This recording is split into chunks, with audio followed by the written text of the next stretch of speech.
Dusseldorf, Germany, because it is the World Bowl trophy that will signify the champion of NFL Europe 2006. And players have fought and sweat their way through 10 regular season, hard-fought games just to get to this point, and today they are here. It's championship time as the Frankfurt Galaxy take on the defending World Bowl title holders, the Amsterdam Admirals, here on NFL Network. Hello again, everyone. I'm Kurt Menefee from a buzzing LTU arena here in Dusseldorf, ready to crown the champion of 2006 here in NFL Europe. And as most of you know, many of the players here in NFL Europe are already under contract to NFL teams. They're just trying to make that next step. Guys like Kurt Warner, Leroy Glover, Dante Hall, they've already done that. But as I'm joined by my partner, Brian Boldinger, we can tell you that Boldy, they left here, some of them winning a title, others not, and today is about getting that chance to own a ring. It really is. If you look at the trophy, it's 41 pounds of crystal. Most of these guys have never won a championship in their life, and they're blessed with a great atmosphere out here today. It's phenomenal. So they want to go home with a championship, but it's also about player development. Those guys you mentioned all played over here, and today we have contrasting styles.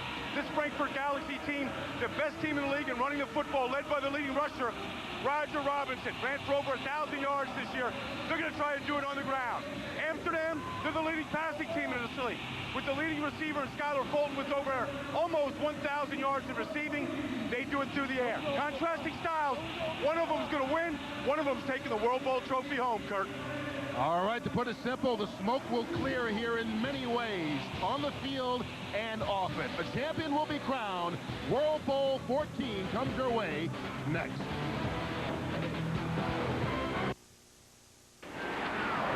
Time to buckle up and say game of the week. Woo! I'm ready today. Come on, Browns, let's do it. Watch the show I'm about to put on. It's time to do it for real. It's about right now. This series right here breaks their back. Keep one leg.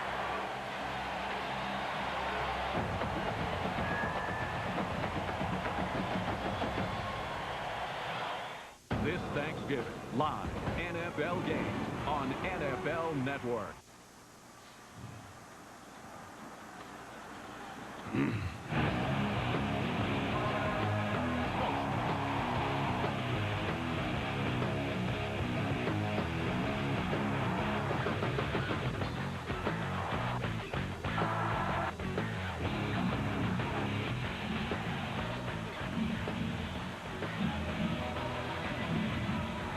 And that's what it's all about. A chance to win the World Bowl trophy, and head coach Bart Andrus of the Amsterdam Admirals knows how good it feels to win the title. He won it last year with the Amsterdam Admirals and now trying to make it back-to-back titles. Andrus opposed on the opposite sideline by Mike Jones, who is making his second appearance in 3 years as a head coach in the World Bowl. Lost the World Bowl to Berlin back in 2003. All the smoke that you see has not cleared yet, but it comes from all the excitement that's going on around this game. The pyrotechnic display before the kickoff, a lot of singing, a lot of dancing, a lot of celebrating, and Baldy running all the way up from the field, so maybe that's huffing and puffing. Let me tell you, that's not all for me. The pyrotechnics were here. The roof was closed, so the smoke got enclosed. They've just opened the roof up to kind of let some of this out right now. Hopefully the players can breathe as well, and we can see the game. This looks a little bit like the Fog Bowl back in 1990 with the Eagles and the Bears. Well, that's part of what you get with a championship atmosphere. This place is absolutely electric right now. Boys, Kurt, I just came from downstairs, and these fans have been at a party and inside the stadium for the last couple hours. Amsterdam has won the toss. Art Thomas will take it to the 5-yard line.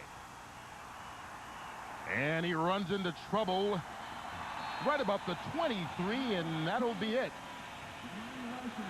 And we'll get our first look at the Admirals offense, the highest scoring offense in NFL Europe, led by Jared Allen from the Tampa Bay Buccaneers. Allen making just his 4th start, replacing the guy who was the MVP of this league, Jabron Hamden, who broke his ankle back in Week 7. Big shoes to fill for Jared Allen, because Jabron Hamden was the MVP of this league, playing only 7 weeks. But I think he's increasingly gotten better each week that he's played. And he's gotten more confident, and his teammates have become more confident in him. Admirals begin officially at the 24 with 4 wide receivers. Allen rolling. And finding a receiver on first down, out to Skylar Fulton. And Fulton, the big name on offense for this Amsterdam team, a team that puts up numbers through the air, really. They pick up a lot of yards, and as we mentioned, scored the most points of any team in the league. But Fulton is the guy that they like to go to. Almost got 1,000 yards this season, and remember, they play only 10 games here, so 992 in that span. Absolutely brilliant. Kurt, he's nursing a hamstring that has been bothering him for 2 weeks, didn't practice this week, will be in and out of the lineup. He believes that he can give this team a lift and be a catalyst to get this team off to a good start today. Well, he picked up 13 yards on the first play. Off the play fake, Allen. And that one is caught by the tight end, Ben Hall, right out to the midfield stripe. He picks up 14. Oh, 2 plays, 2 big gains for this Amsterdam offense. It's a bit surprising against this Frankfurt defense that comes in as the #1 ranked defense in all of NFL Europe. Jerome Nichols there on the defensive line led the league in sacks. And in the secondary, their safety Brandon Hall led the league in interceptions.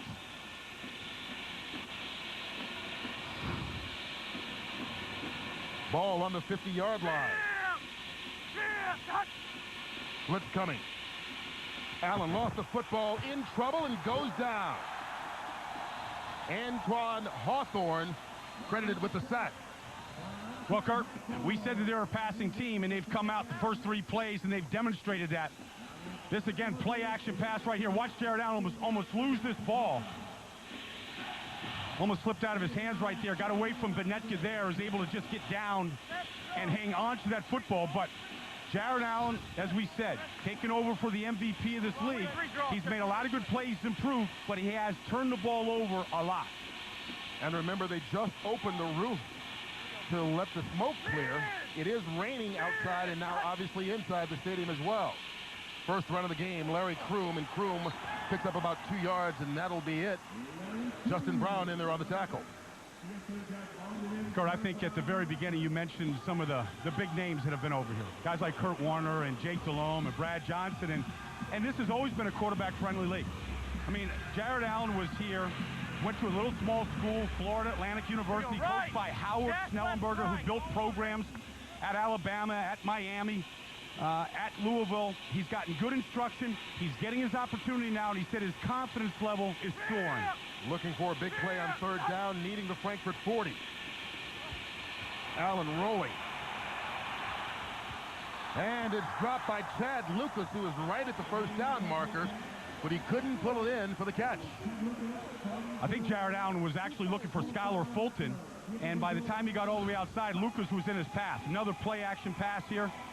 Going to get flushed pretty quickly. That's a designed rollout there.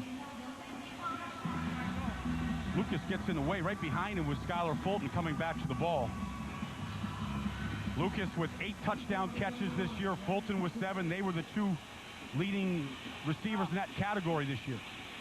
Glenn Pakulak, the Oakland Raider, punting it away. Brandon Middleton takes it on the hop. And Middleton brought down right across the 25-yard line. 37 on the punt by Pakulak, 9 on the return, and Jeff Otis steps up to the plate. The Arizona Cardinals started the first 5 games of the regular season for Frankfurt, but lost his starting job. But the guy that replaced him, Craig Oaks, injured in the season finale, and so now Otis is the starter here in World Bowl 14.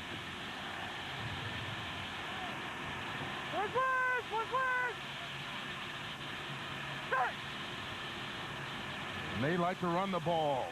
Roger Robinson picked up 3 yards on the first carry of the game, and this Frankfurt offense finished #1 statistically in all of NFL Europe this season. Also set the all-time rushing record at 175 yards a game. And that big offensive line, part of the big reason why, as is Roger Robinson. And you talked about the numbers that he has put up this year. All-time rushing leader in a single season in NFL Europe League history, and he did it in only 9 games, missing 1 with an injury. Robinson again. Cuts it back and gets it out just about a yard short of the first down. The Amsterdam Admirals defense, not a lot of big names except for Tony Brown, number 92. The Carolina Panther was named co-defensive player of the year in all of NFL Europe. Otherwise, it's kind of a mix of guys. They like to bring guys in, out, rotate them, and everybody gets an opportunity to play, and everybody gets an opportunity to contribute.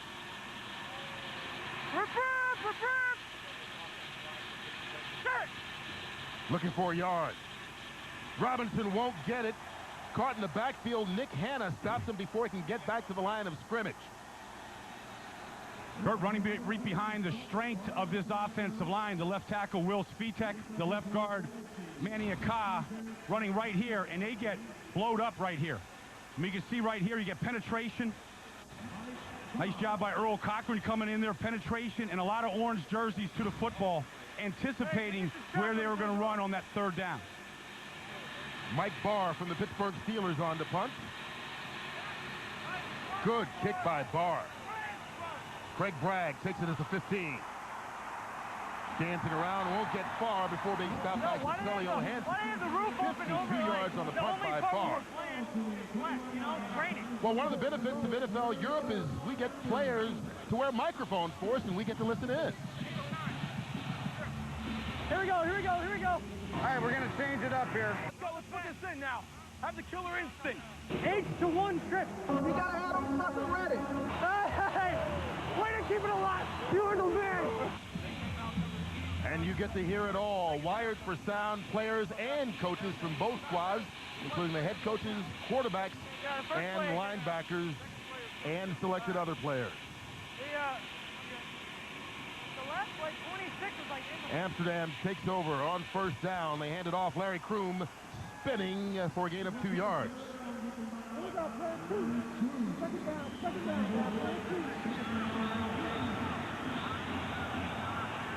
Let's go, let's go. Right. 7 counter pass. Big go. On one, right?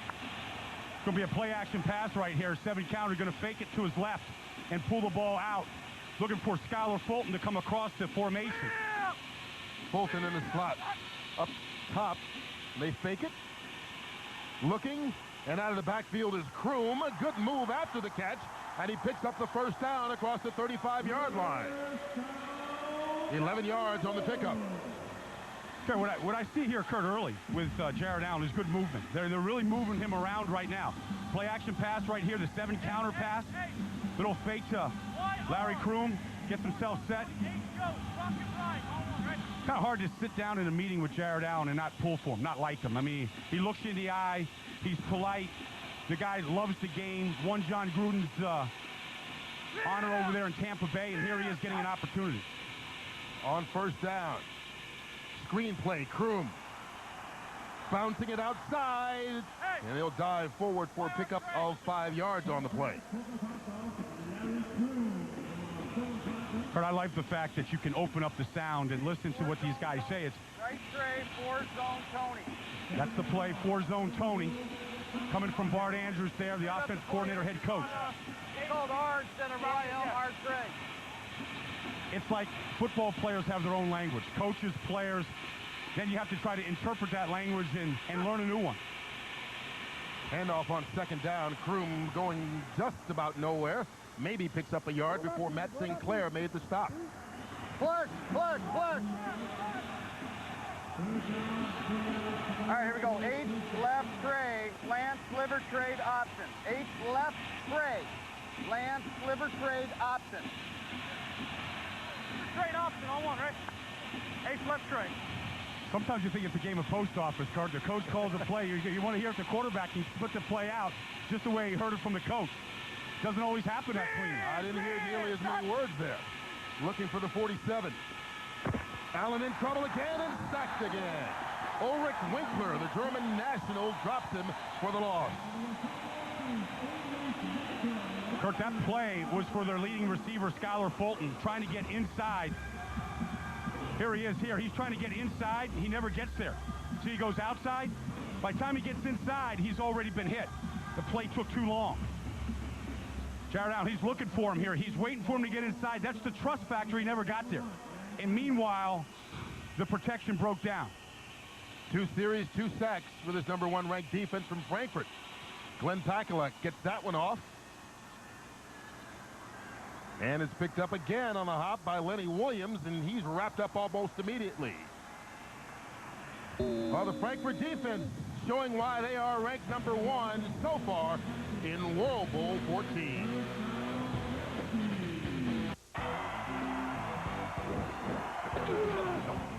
They're coming, baby. Hey, Pittsburgh, they're coming.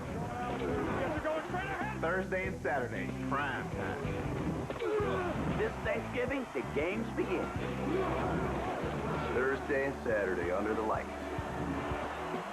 It's a cornucopia of football.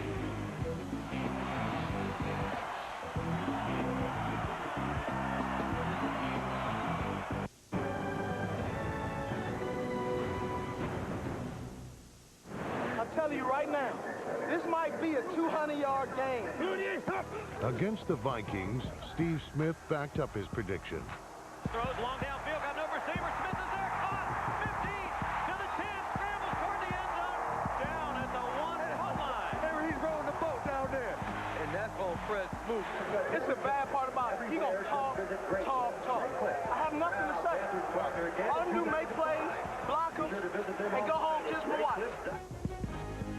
Smith piled up 201 yards against one of the NFL's elite cornerbacks. Steve Smith is absolutely electric and fast, and he's making one of the premier corners in the league look like he's nothing. Rewind that tape. And what did I say?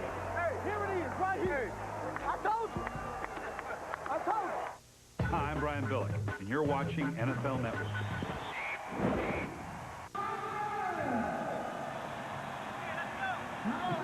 They say the defense wins championships, Baldy. So far here in World Bowl 14, it's been the defense of Frankfurt that's made his presence felt. Yeah, you know, these two teams have played twice this year, Kurt, and Amsterdam has won both games, so it's the same thing, you know, it's that old argument. Can you beat a team 3 times? But I think what Amsterdam is saying is a one-game championship. For Frankfurt, they're saying it's about time. We know we've been close. You see the contrast in styles so far, 1 runs, 1 throws. We'll see where it goes.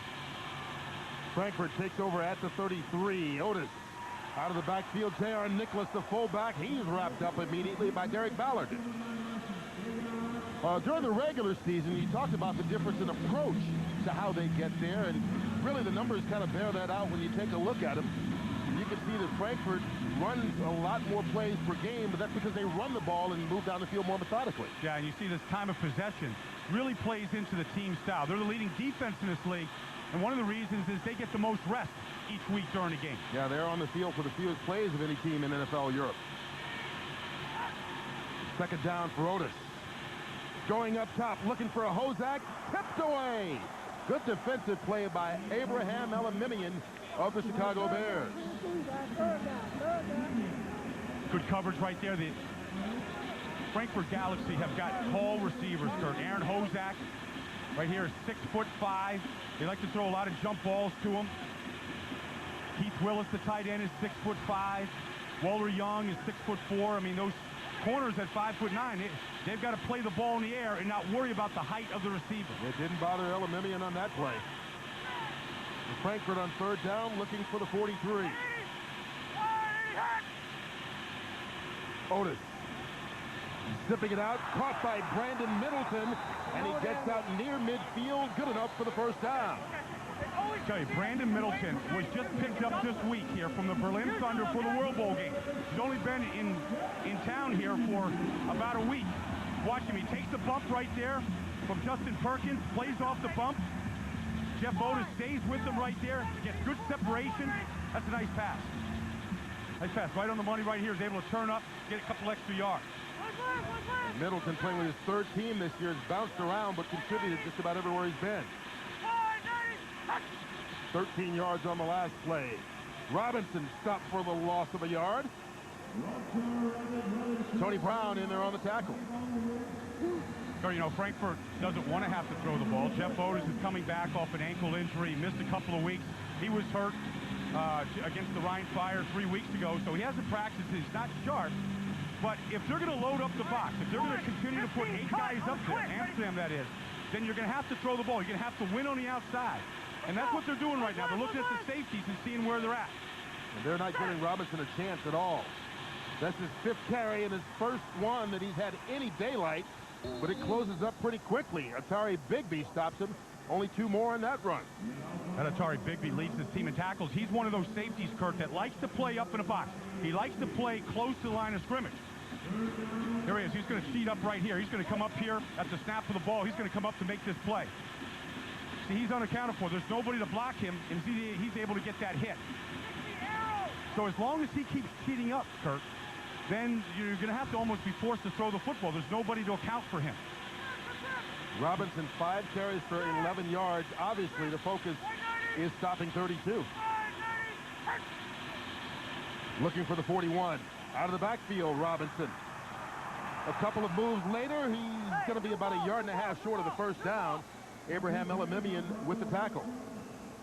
No, Kurt, when you're playing a team for the 3rd time, you get to know each other really, really well. They just played each other 2 weeks ago. So I think both teams are just feeling each other out right now. It's early in this boxing match, just kind of trading some punches. Defense, 12 men.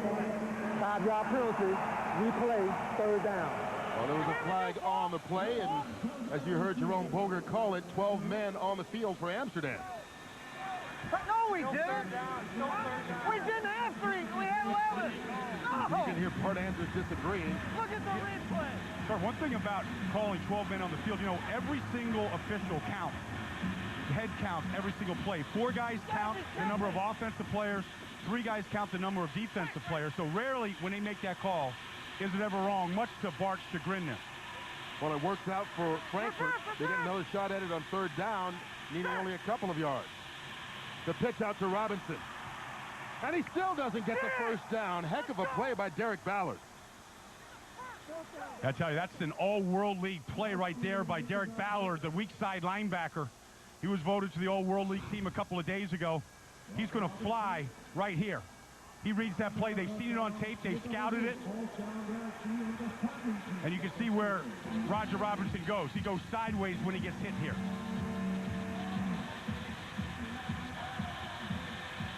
Robinson has 6 carries for 13 yards so far. Brings Mike Barr back on to punt.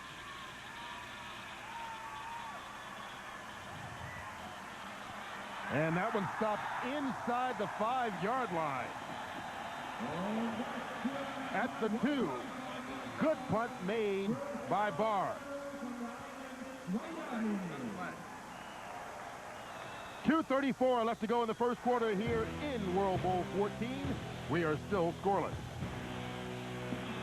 I do not like that Sam I am. I do not like green eggs and ham.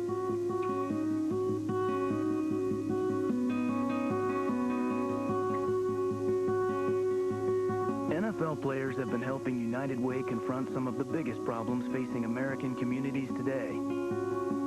As dedicated as they are, they still can't tackle these problems all by themselves. They really could use a hand. Help United Way and the NFL strengthen your community. Volunteer at unitedway.org.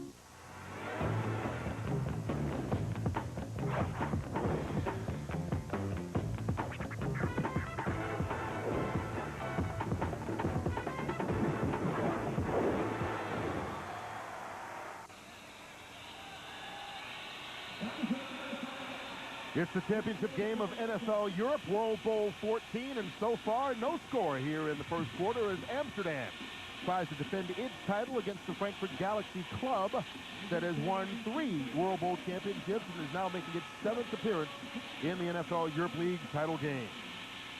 Amsterdam back deep in their own territory, starting at their own 2-yard line. Blitz coming. Picked up. And Larry Kroom just gets out of the end zone and slides his way for a pickup of 2. Kurt, the toughest yards in a football game are the yards you get coming out of the end zone and going into the end zone. I mean, everybody anticipates you running the football right there. They're putting hats on the ball carrier. Right, it's hard to hear. Right land 23, cap 4. On 1, right? Going to throw this ball right here, try to get it out of his hands quickly.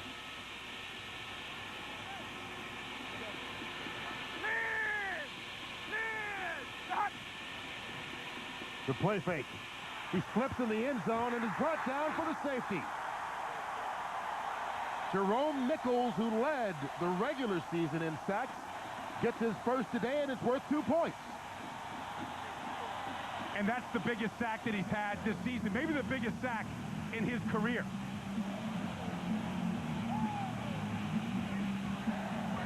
Jared Allen slipped in the end zone, and that's all it took. That's all it took for Jerome Nichols. Right here, they've opened up the roof. The grass is very wet right here, slick. Both feet lost both of them, and Jerome Nichols never stopped coming.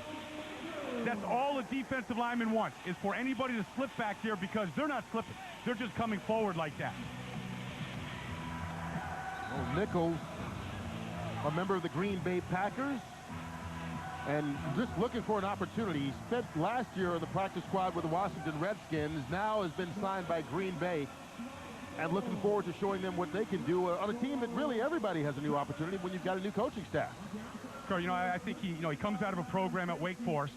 He goes to the Washington Redskins. He gets very well coached there by Greg Blash, the defensive line coach, Greg Williams, the defensive coordinator, and he learned a lot from those guys.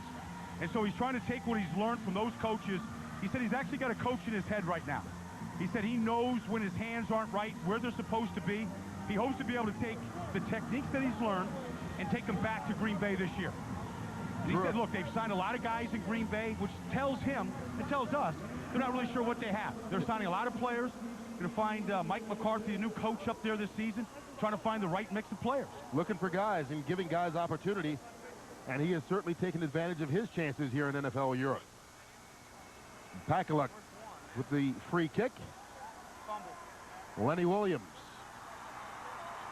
He slips. I tell you what, I think some of these players are wishing their roof were closed, and I think they'd rather put up with the smoke and have solid footing, because that has been an issue certainly throughout this first quarter. Well, they restarted the middle of the field right there, but with the rain coming down, everybody is slick. These fields are typically soccer fields over here, playing American football off them. Got brand new stadiums all throughout Germany getting ready for the World Cup that starts June 9th in this country. And they have decided to close the roof to try and make things better.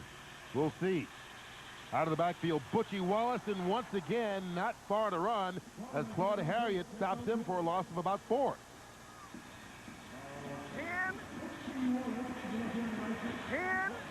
1 week past 16 Roger Hank.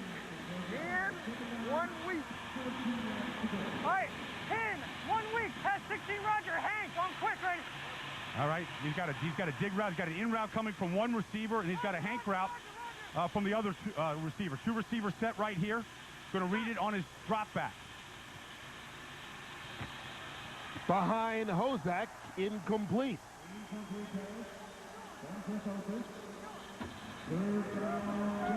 No, Jeff Otis comes from a football family, Kurt. His father was Jim Otis of the Kansas City Chiefs and the St. Louis Cardinals. Played back in the 70s, played on a couple of national championship teams at Ohio State. His brother was a walk-on at Ohio State. He said his best coach he ever had in football was his dad. And he's watching today back in St. Louis. Well, he'd like to see his son pick up this 3rd down, looking for the 42.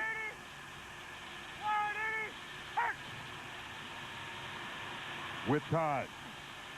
Over the middle, that one's behind Middleton, and he can't pull it in. Well, a couple of opportunities at it, and Otis was off the mark both times. Yeah, and I think Amsterdam likes what they're doing right now, because they've taken the run away from him, and they're putting the ball into the hands of Jeff Otis. Here's Middleton in the slot right here, running an option route against Justin Perkins. Ball's thrown behind him, but a catchable ball still behind him, though. And so Mike Barr comes on to punt once again. He just kept running. Oh, boy. High kick. Craig Bragg from the 26. Not much more before he is stopped. 45 yards on the punt by Barr, only 6 on the return. Well, there's been a feeling out process so far in this first quarter, and so far the Frankfurt defense has really done a good job of stopping Amsterdam more than anything else. They picked up 3 sacks in 3 series, including the sack for the safety on the last one. We talked to Jared Allen quite a bit, and he said he's been off to slow starts. He warms up as the game goes on, and he has. He's been off to a slow start here, as both offenses. Amsterdam beginning this drive at the 32. Allen under pressure again, gets away this time. And spots Skylar Fulton. Right near that first down marker, but good job of keeping the play alive by Allen. I tell you what, he stayed alive, but Skylar Fulton always stays alive. The guy has the best hands in this league. Jared Allen, he's waiting for him to come across the formation. He has just enough athletic ability to get away right there. But really floated a nice soft pass here to Fulton, his favorite receiver. Waited for him to uncover. Able to pick up the first down. Good throw on the run. Into the first quarter. It's a football game in Europe, but a baseball score so far. 2-0. The Frankfurt Galaxy with the lead in the championship game of NFL Europe. World Bowl 14 here on NFL Network.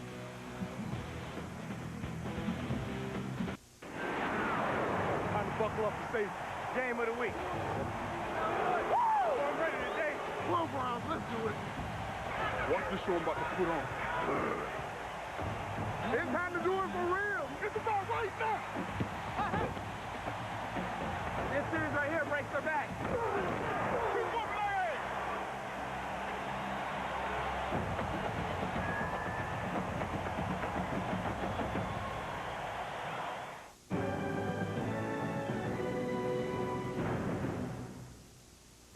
With 2 games to play, Sean Alexander was 4 touchdowns shy of breaking the NFL record. Sean gets it going straight ahead. Touchdown, Seahawks. Matthew drops back 5. Looks out to the right flat. He has Alexander. Touchdown, Seahawks. As the home fans chanted for their MVP, only 1 yard separated Alexander from number 27. And Sean Alexander ties the record of Priest Hall. 27 touchdowns in a season, and we've still got a game to play. Alexander capped his remarkable season by winning the rushing title and setting a new gold standard in scoring. Sean gets it going left. He gets outside. Touchdown, Seahawks. And hand number 37 the record. With 28 touchdowns this season, his name goes to the NFL record books. Congratulations, Sean. Hi, I'm Mike Holmgren, and you're watching the NFL Network.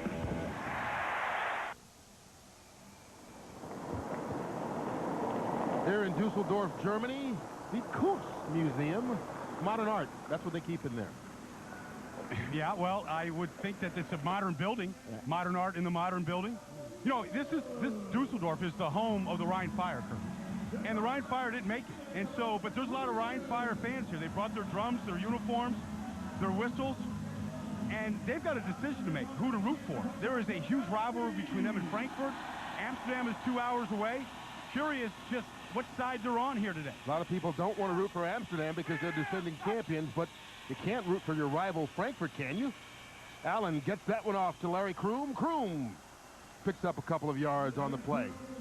Well, for an update on the local flavor, we'll get it down to the sideline for a guy who's going to help us out today. You may have seen him if you've watched the National Football League or NFL Europe. Patrick Vensky, formerly of the Rhine Fire and the Jacksonville Jaguars. Patrick. Hey, what's happening, Baldy? 2 things you need for great football. You need beer and you need some noise, okay? Whoa. There you go. They're hardcore Galaxy fans here, but the big question is, we have 20,000 Rhine Fire fans rooting for Amsterdam, I think, because they hate the Frankfurt Galaxy so much. Well, they've got plenty to root for so far, but it hasn't quite worked out there as you hear the German accent in both the yells and our sideline reporter today. Think about it, Kurt. I mean, if you're a Cleveland Brown, can you cheer for the Pittsburgh Steelers? Never. You never could do that. So they're in a conundrum, I think, is what Patrick is talking about there today. What does the German word for conundrum? Ich bin ein Conundrum. I'd try it. Second down for the Admirals. Kroom, who has been busy, picks up 3 yards on the run. Larry Kroom, that's his 5th carry. He's also got 4 catches in the ball game. Well, Amsterdam doesn't get quite as much credit on their offensive line, but they've really developed throughout the season. They've had injuries. Atlas Harrion, their right guard, has really come on. He's playing with a broken left wrist. He's come back from injury. Michael King is a very athletic guard. There's Harrion with the wrist right there. learning how to play through injury. That's part of this league. Learning how to tough it out. Looking for 3 yards. Jeremy Allen out of the backfield, and he gets absolutely nowhere. Travis Harris drops him for a loss. Any coverage footage?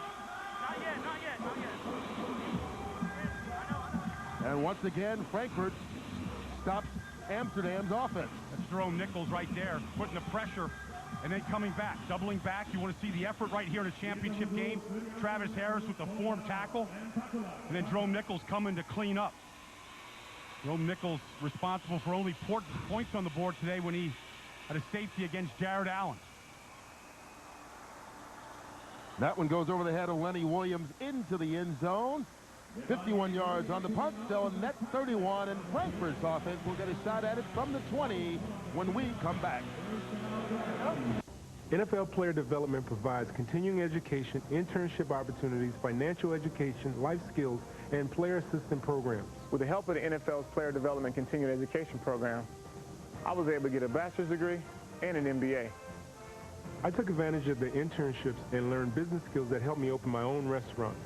Taking care of business and improving myself through education means that I'll be ready for life after football.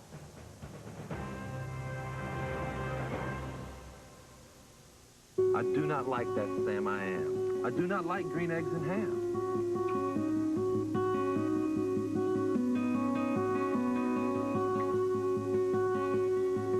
NFL players have been helping United Way confront some of the biggest problems facing American communities today. As dedicated as they are, they still can't tackle these problems all by themselves. They really could use a hand. Help United Way and the NFL strengthen your community. Volunteer at unitedway.org. A look of puzzlement on the face of Amsterdam Admirals fans. They're wondering, where's that high-scoring offense? It's not here today, in part because of the big day so far by Frankfurt's defense.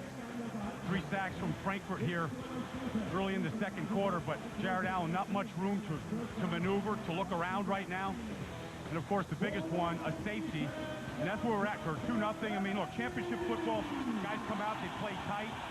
You know, it's up to the offenses now to start making some adjustments. Frankfurt sacked 3 times, and now they turn it over to their offense, saying, hey, let's get something going. The defense has done its part, and they hope that Bryson Spinner, who comes in at quarterback, the San Francisco 49er, can get it going.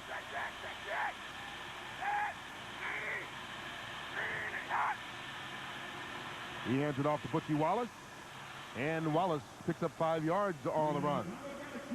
And this is something that the Galaxy have done all season long, no matter who the starting quarterback is. In the second quarter, the number 2 quarterback that week gets an opportunity to play, and it's been a struggle for Spinner, who's only gotten an opportunity to play 4 times all season. Well, Kurt, they've been rotating basically 3 quarterbacks throughout the season, so somebody had to get the short end of it. It's been Spinner, but the one thing Bryson Spinner has, he's a good athlete. He's a better athlete to notice, and he can do things with the football. He can pull it down and run with it. His biggest concern is just taking care of the football, not trying to do too much. Off the play fake on 2nd and 5. Showing that athleticism, but he's chased down from behind. Claude Harriott stops him for a 1-yard gain. Bryson Spinner is a story in this league, not that uncommon to a lot of guys in this league, Kurt. I mean, he started off at the University of Virginia. He was there with Al Groh and Bill Musgrave when they were there. But Matt Schaub beat him out, and he transferred to Richmond, where he got a chance to play a little bit. But he is a better athlete. He's got a good arm. He's 6'1". He's 235 pounds. I mean, he's like a lot of guys that have come through this league, like Quinn Gray in Jacksonville, who's got great athletic ability, just hasn't played that much. Spinner dumps it off, and that's too far for Butchie Wallace. Accuracy a problem when you don't get an opportunity to play a lot, I guess. Yeah, you just never get into that rhythm. And that one overthrown, Wallace a chance to really do a lot with that ball if they could have made that connection. So a 3 and out for Frankfurt. Barr on once again. Craig Bragg standing back inside his 35. For Amsterdam has challenged Frankfurt's running game right now, and they have shut him down, and that's the difference right now. Barr gets it off.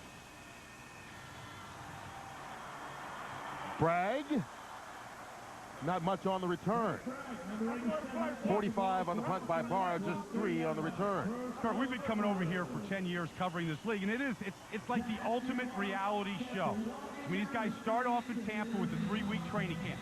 Then 46 players make the team. They jump a plane, a bad coach seat. They fly over 9 hours coming into Frankfurt, spread all over Europe. Then they live in a hotel amongst each other, like a frat house. 11, I mean, no privacy in that hotel. 11 weeks living on top of each other, going to eat meals with each other. But their objective is the World Bowl, and then their individual goal is to become an NFL-winning American Idol. Really? Yeah. Did you vote in that the other night? 63 million people voted in American Idol, Kurt. Here's Larry Kroom dancing around and still on his feet. Kroom, good second effort, and he picks up 14 yards. Well, Kurt, Taylor Hicks was the winning American Idol. These guys want to be as well known as Taylor Hicks, and here they are. Getting a chance to come off the ball right here. Kroom makes the first guy miss. Now he makes a good cut. Keeping his feet underneath him. These guys are adjusting to a bad, wet field right now. Got to make your steps a little bit choppier.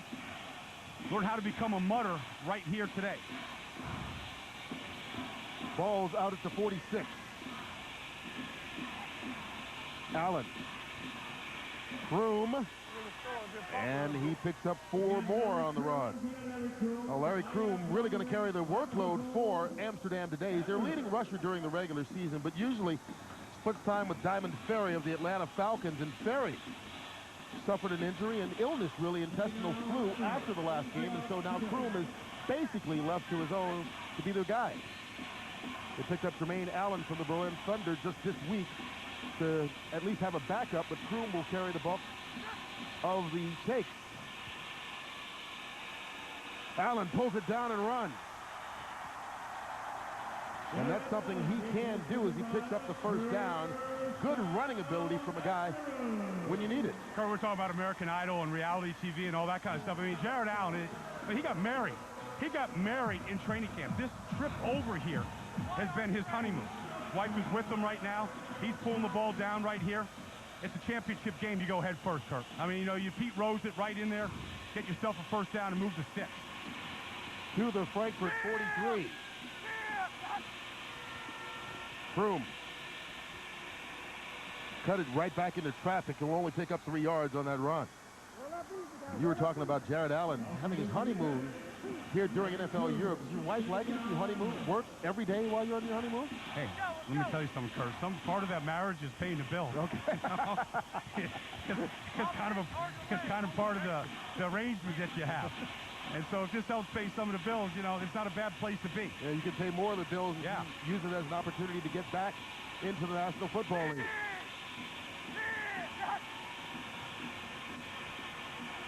Allen out of the backfield again. Kroom dancing and out across the 25-yard line. Another good pickup by Kroom, this time of 14 yards.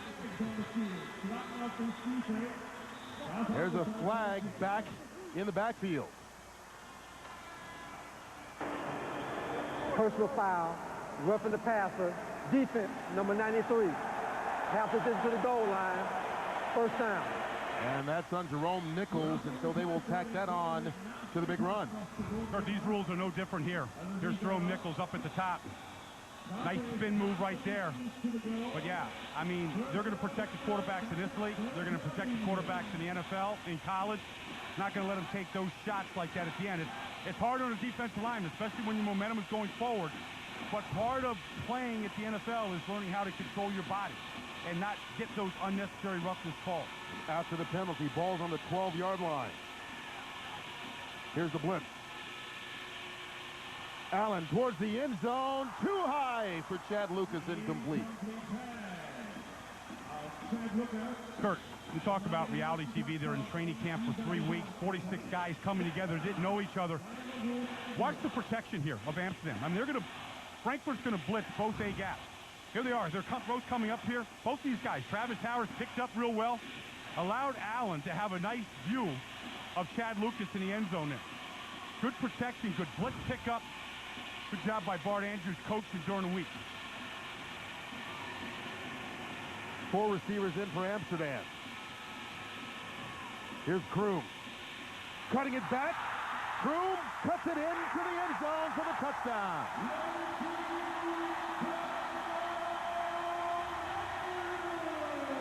Hey, that's what I'm talking about,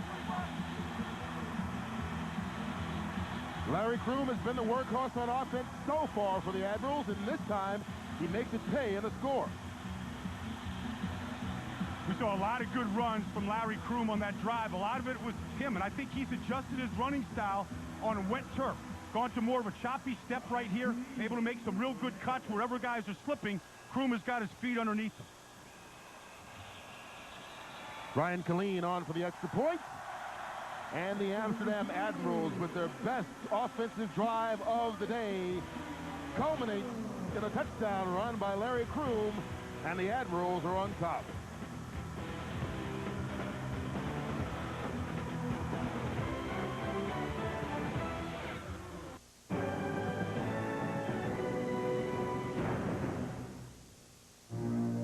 Tiki Barber was the nightmare before Christmas for Kansas City. Toss left for Barber, tries to find a lane, does inside the 40 to the 35, shakes a tackle to the 30, runs out of another tackle to the 25, runs out of yet another, still on his feet, galloping to the 10, to the 5, touchdown Giants, Tiki Barber!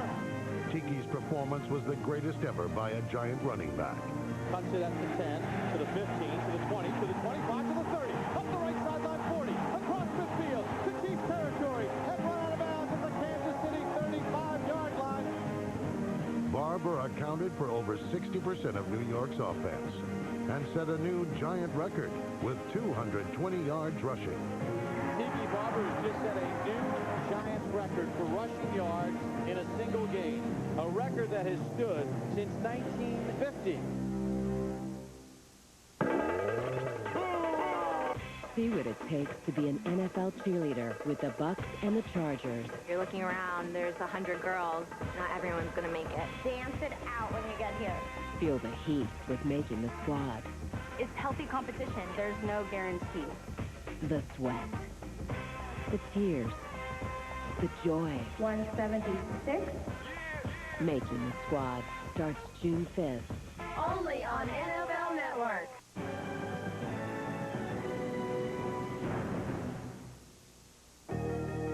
Larry Johnson completed a 9-game rampage with a 200-yard performance against Cincinnati. Now moves back to the right. It gets a block. 2 now inside the 10. 5. Touchdown! Kansas City! LJ rushed for 100 yards in each of his 9 starts. And now the all-time single-season rusher in Chiefs history. 3rd 1. Breaks into the secondary right side. 25, 20. Up the right side. 10, 5. Touchdown! Larry Johnson! They announced you broke the record, then you extended it. Great goal, kiddo. Let's just keep the motor running. Next season, LJ may be the 6th runner to reach 2,000. Gathers, misses him inside the 15, 10, 5, and jogs into the end zone. 3rd rushing touchdown of the game for Larry Johnson. Great ball, 201 yards. Just the beginning. Just the beginning. Live this Thanksgiving, Broncos Chiefs, only on NFL Network. If you want to know how it feels to take the lead in a championship game, feast your eyes on this. Bart Andrews, last year's winning coach, championship, won his first one last year. Guy that has been to a championship game with the Tennessee Titans, was the quarterback coach for the Titans that year with Steve McNair. Lost that one on the final play to the St. Louis Rams. And then won here last year on the final play. Hoping that he can breathe a little bit easier as this one goes along. His team up 7-2. And the kicker, Ryan Killeen, slips during the kickoff, but it still takes a good roll. Joselio Hanson picks it up inside the 10 and won't get far. Stopped at the 15-yard line by Brian Atkinson. Sometimes it's better to be lucky than good. Well, Ryan Killeen, who is USC's all-time leading scorer, probably didn't kick on a lot of fields in Southern California like this. I learned how to plant that foot. Best field goal kicker over here this year. Yeah, he's had a really good season. Yeah. All NFL Europe League team as the kicker. Highest scorer in the league this year. Most consistent kicker in all the league. And a member of the Oakland Raiders. Brian Spinner still in at quarterback as the Galaxy begin at the 15-yard line. And he's forced to call a timeout. Timeout, Frankfurt. This is their first charge timeout. The Frankfurt Galaxy take a timeout. It gives us time to talk to one of our favorite people, a perennial All-Pro in the National Football League. And the guy was raised in Germany, now back to watch a little football with us. Defensive end of the New York Football Giants, Michael Strahan, joins us. How's it going, Michael? I'm good. I wish they were called the Michael Strahan Giants there, Kurt. Hey, you keep signing those contracts like you are. They will be called the Strahan someday. You know what? I very seriously doubt that. I'll remain a player. How about that? Hey, Michael, take a look around, because I think you'll probably see some things in this stadium, in this atmosphere, you haven't seen in the NFL stadium. You know what? I've been in a lot of stadiums in my career, and this really is incredible. And the amazing thing is, when I grew up here, football was so small, no one really knew much about it. Now, these fans know what's going on. They understand the game. They are louder than just about any stadium I've ever been in stateside. So, you know, it's a great atmosphere for the players, a great atmosphere for the fans. I'm glad to see that the league is expanding. Well, when you take a look at it, you talk about the fans getting it, the players getting it. It seems as though the league has gotten it. You, a guy who is back in the NFL on Sundays, how often do you get a chance to run into guys that have played here in NFL Europe and see that they've gotten second opportunities because of it? Well, a lot of the guys that are playing on both teams played with the Giants, were on the practice squads, or, you know, we're in our camps, and I think it's great to see that these guys have another opportunity to get better so that they can come back and hopefully play in the NFL. And a lot of guys are allocated from teams anyway, so at least they have a home base and hopefully have the opportunity to stick once we get back stateside. Mike, you were a second-round pick in 1993 out of Southern, a small school. Texas Southern, man. Texas Southern. We beat Southern. See? But you come from a small school, Mike. I mean, you got an opportunity, but a lot of guys come from small schools, Mike. They weren't second-round picks. They weren't known. They weren't really highly recruited. Those guys need an opportunity, another platform, before they get a chance to play at the NFL. Yeah, and this is the perfect platform. This league has really produced some really good players who are in the NFL now. So to say that this league doesn't work is wrong. This league works. I think players appreciate this next opportunity or this opportunity whenever they have a chance to have it. And, you know, guys are making the most of it. So it's encouraging for me to come over and see these guys try so hard. It's inspirational for me because I'm thinking I'm in the NFL and that's, you know, the cream of the crop. But I'll tell you right now, these guys are an inspiration because they make me realize how hard it was to get where I am and all the things that they're sacrificing right now to get back there. Well, I know you're back to the field right now, so you couldn't see it, but Aaron Hossack just made a heck of a catch to stay in bounds for a 28-yard pickup. Mike, we're showing the replay right now, but we can't let you go here, Mike, today without talking to you. The last time you were on a football field, the Giants were taking it at the hands of your old defensive coordinator, John Fox, and the Carolina Panthers. Yeah. I mean, how itchy are you to get back out there, Mike, and get this season started and really take over the NFC East? Very, very, very anxious. Not just the NFC East. I think we want to take over the entire league, and especially the NFC. So, you know, we're all excited. Last year we had a really good year. Didn't end the way we wanted it to end. Had a lot of injuries. This year, I think Ernie Accorsi and the staff did a great job of putting together and bringing in some really good guys. Guys who are really going to help us. And I think we have one of the most talented teams in the league. It's just a matter of us putting it together. And if we do that, hopefully you'll see the Giants in the Super Bowl. That's everybody's plan. All right, Michael, go buy yourself some earplugs if you're going to stay down on the sideline there, because it's going to get louder as Amsterdam keeps marching. The horns, man. The horns and the whistles. Either you'll love it or you'll go crazy. All right, buddy. Well, we love it. And I'm sure you will, too. Thanks a lot, Michael. Thank you, guys. All right, Michael Strahan, defensive end of the New York Football Giants. Of course, they don't sell those whistles and horns at Giant Stadium. I've never seen them. But I think they could market those things well there. I think they do a pretty good business. Here's Frankfurt. Third and short. Spinner. Hung in the pocket, gets it out to his tight end, Willis. And Keith Willis picks up 13 yards and a first down. I tell you, this is the guy that I think is a great prospect in Keith Willis of the Seattle Seahawks. He's big. He can run. Here he is over here. He's going to come across the formation, Kurt. But he's a guy that can do things with the ball after the catch.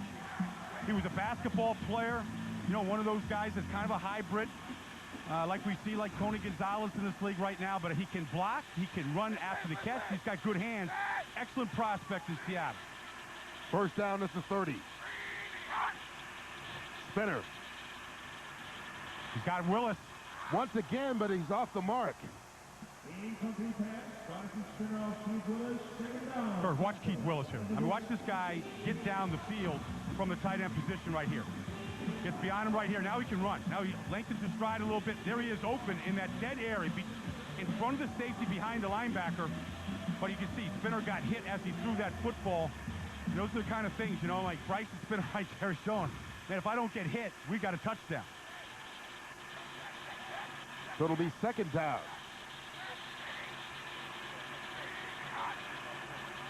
Roger Robinson, who has been quiet today, will be kept that way. Picks up maybe a yard.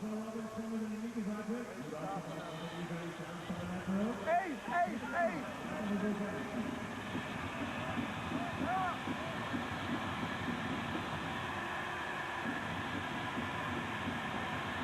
160 wide drive. 160 wide drive. 60 wide drive. Hold quick, ready? All right, this is a two tight end formation here, Kurt. They're going to look for Keith Willis. The tight end lined up to the left. He's going to run the drive route. He's up here. He's going to drive right down here. Leading the 20. Spinner hit as he throws, looking for Willis, and it's incomplete. Not the right route to run on 3rd and 10, Kurt. I mean, you're not going to get enough depth. Now, here's Willis coming across the formation. Way too shallow on this route. He's at the line of scrimmage the whole time. Yeah. You're not getting any depth on that route. 26 back right up into it. And so the Galaxy will attempt a 48-yard field goal. David Kimball, the Oakland Raider, on to kick it. And it is off the mark, no good. And so the Galaxy put together their best offensive possession of the day, but this time wind up with no points. Their problem really has been the inability to sustain offense here. Not just today, but really the last couple of weeks, Kurt. They've moved the ball, number one offense in football. They just haven't been able to finish the drives. And this one, you see Kimball gets enough distance here. The ball just starts to fade a little bit to the left. This league has been so good for kickers over the year as well, Kurt. I mean, so many guys that have been to the Pro Bowl, like Adam Vinatieri, David Akers, those guys, Lawrence Tynes, those guys have all been over here kicking on wet fields, kicking under pressure situations. It's really helped them as they've gone back to their teams with a lot of experience. Amsterdam will take it over with good field position at the 38. Kroom going to lose a yard on that one. Antaj Hawthorne on the tackle.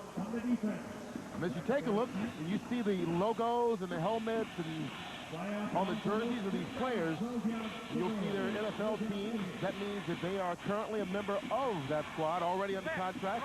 You take a look at Darren Allen. You see the Tampa Bay Buccaneer logo. He went to camp with the Bucs last year, and will go back to them after NFL Europe is done.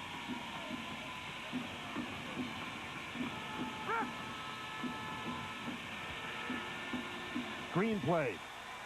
Kroom lost the football, and Amsterdam recovered. Good hustle. We got that.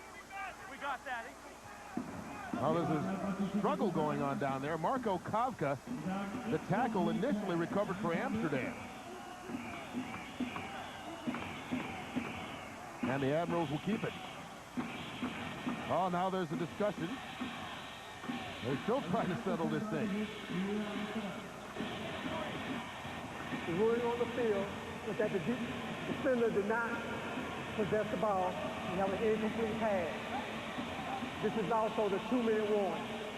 Okay, I think there's all kinds of confusion on that one. Nonetheless, Amsterdam will retain possession at the 2-minute warning, trying to add to a 7-2 lead here in the championship game of NFL Europe, World Bowl 14. I do not like that, Sam, I am. I do not like green eggs and ham.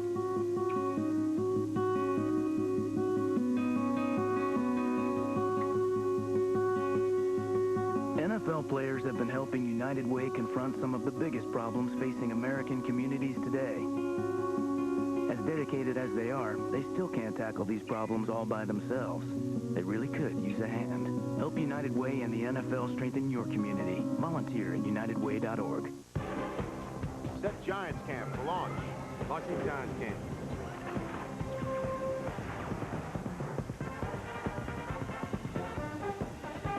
.32 team camp, only on NFL Network.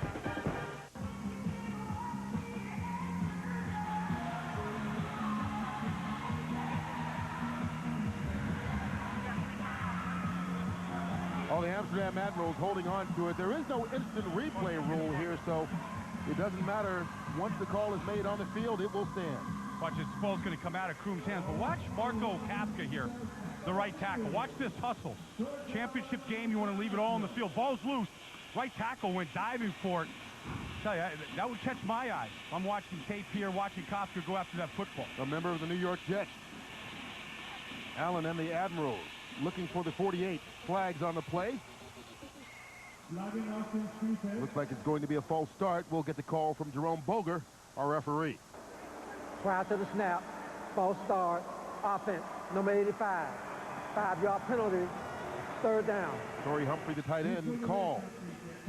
Well, coming up at halftime, we will send it back to our NFL Network studios in Los Angeles for NFL Total Access, the NFL USO Tour. Plus, we will be joined by Commissioner of the National Football League, Paul Tagliabue, for an intense chat.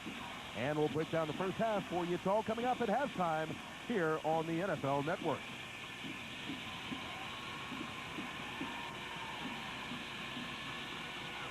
Third down again. Allen has time. Can't find a receiver. And takes off, but it'll be far short of the first down. There's just nowhere to go. I mean, they dropped 8 guys in the coverage right there. They only rushed 3. Jared Allen, he took a look at it here. They've got underneath coverage here. Then they have coverage behind that. I mean, every guy is run and just sandwiched here. No place for Allen to go. And with the lead right now, he doesn't want to do anything foolish with the football. So he tucks away, runs with it. Low athletic ability there, gets out of bounds, and going to turn it over to his punter. Glenn Pakelak, the leading punter in NFL Europe this season. Another Oakland Raider in this game. Please reset the game clock to 1:52. 1:52. The Raiders sent more players to NFL Europe than any other team this year. Probably a wise decision the way their record has gone the last couple of years. Yeah. We wish Art Shell the best of luck, leaving the NFL offices, going out there to the Bay Area, trying to revive that program. Yeah, a lot of teams that really struggled last year, the Green Bay Packers, the Detroit Lions, the Raiders, they all sent a lot of players over here this year. Pakelak gets it off a low kick, and Lenny Williams will watch it bounce right by him. Well, he gets the roll that Pakelak wanted and ends up being a 50-yard punt. So Bryson Spinner, with 1:41 remaining on the clock and 2 timeouts, will go to work.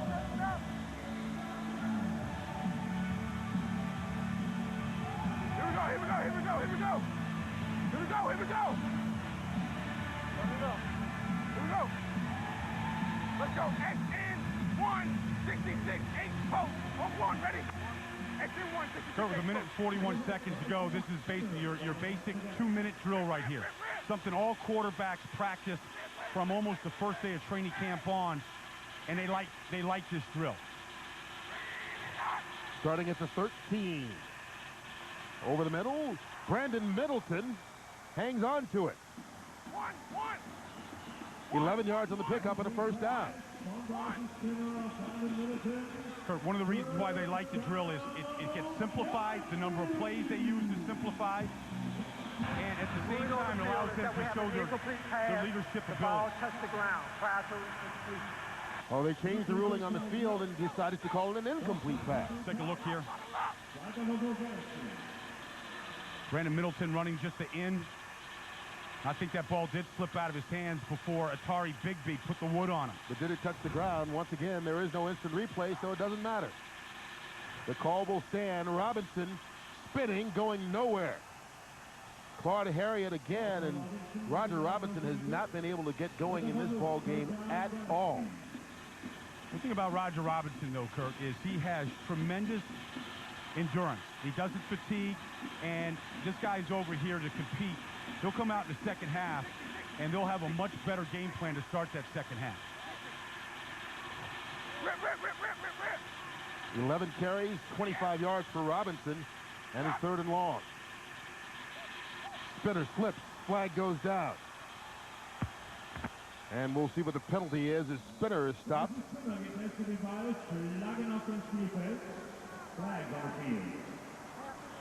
That play was made by Tony Brown, the co-MVP Defensive Player of the Year in this league, who got up on a great jump on that play.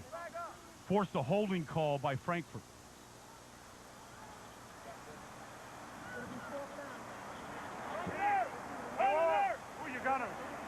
Well, the official's still trying to sort this one out. Decline. Holding.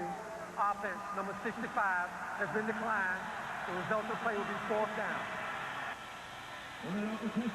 So watch Tony Brown get into the gap right here. Here he is. Watch him jump here.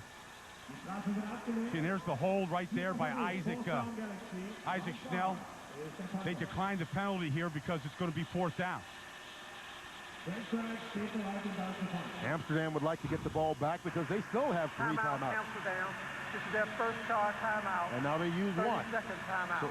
So they want to stop the clock here. Mike Jones, head coach of the Frankfurt Galaxy, after the call.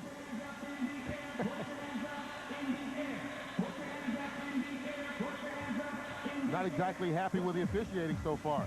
No, but you know what? It's a championship game, Kurt. So as the head coach, it falls on you, and you don't want anything to slip through the cracks. You want to be prepared. You want to leave here with this trophy today.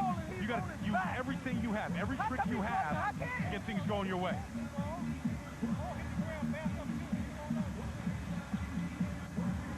Want to see your head coach going to bat for you, trying to get the call. What Mike Jones needs to do here, Kurt, and this is the training ground for all coaches, too. A lot of coaches have been trained here. A lot of officials have been trained here to go to the NFL. What he has to start thinking about is what he's going to say to this group at halftime and what changes he needs to make in order to get the leading offense in this league ignited. Mike Barr's punt. Taken by Craig Bragg at the 28. Bragg bouncing it outside, but runs into a collision. And he gets stopped by Keith Willis right at the 38-yard line. 39 seconds remaining and 2 timeouts to work with for Amsterdam. Well, if you're Amsterdam, Kurt, you got 2 timeouts, you've got 39 seconds, and you got the league's best field goal kicker. So what you want to do is get in a position to be able to at least go for 3 points here. Let's go left, land, cast, our delay. Salim's long this year, 45, so they need to get it to about the 28-yard line. That man, Skylar Fulton, led this league in receiving this year. It is Jared Allen's favorite target. He'll line up in the right slot, work the middle of the field. Fulton only 2 catches for 21 yards, playing with that bad hamstring today. From the 37, flag down already. Timeout, Frankfurt. This is their 2nd charge timeout. 30-second timeout. So no flags on the play. Frankfurt able to squeeze in a timeout to stop the clock.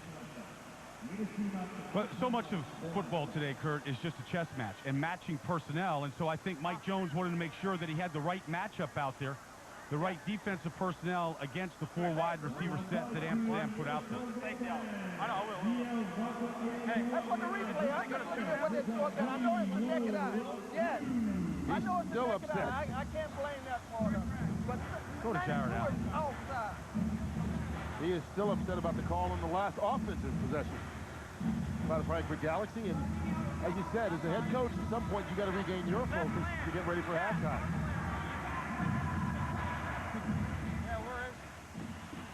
So the officials have been worked over, and Amsterdam will snap it again from the 37. Allen in trouble. They're sacked on the blitz by Matt Sinclair. 4th sack by this Frankfurt defense. And they're not a big blitz team right now, Kurt, but I think listening to this hit is better than showing it right now. Come on. There we go. Everybody thinks that they could go out there and just get underneath the center, take a snap, and throw the ball down the field, rethink it after that kind of a hit. Draw play to Kroom, and Amsterdam seems content to start running the clock. Let it run out all the way to halftime. While the Frankfurt defense has been strong, they have scored the only points for the Galaxy on a safety. Amsterdam had 1 long drive today, and it was a Larry Kroom touchdown that has put them on top here at halftime of World Bowl 14. 7-2, Amsterdam trying to defend its NFL Europe League championship, but there's still another half to go. Halftime in Dusseldorf. The Admirals on top. Coming up, NFL Total Access, an interview with Commissioner Paul Tagliabue as well, plus Highlights and stats from the first half of World Bowl 14. The last sound you hear before you step on the field. Click, clack.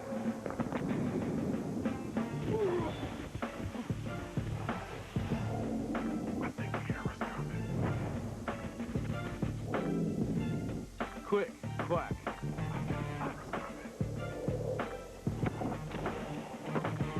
Click, clack.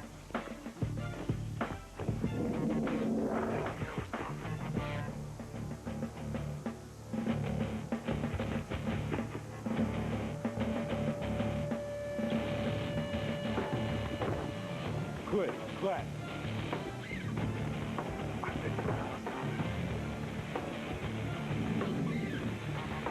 Click, clack. Click, clack. I think the air is coming.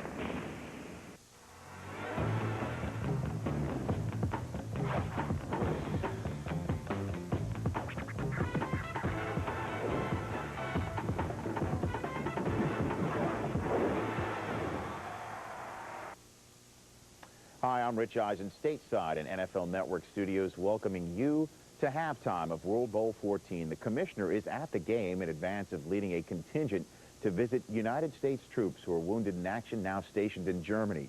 He will lead a contingent that includes Michael Strahan of the Giants and Brian Dawkins of the Philadelphia Eagles. On Memorial Day, they'll visit the troops, continuing a 40-year tradition between the National Football League and the USO, a tradition kept alive earlier this spring by Patrick Kearney of the Falcons, Bryce Fisher of the Seahawks, and Max Starks of the Pittsburgh Steelers when they visited troops in Kosovo and Afghanistan. Take a look. Because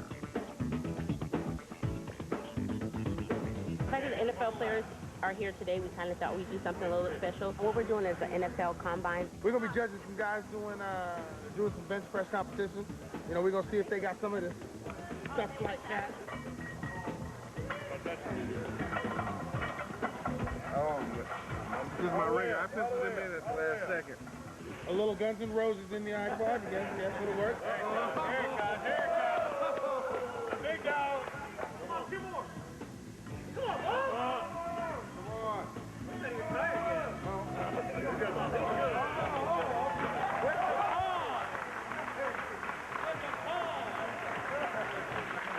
I saw the pause, right, just for show. Just a little look around. Number 30. That's good work. 26 inches.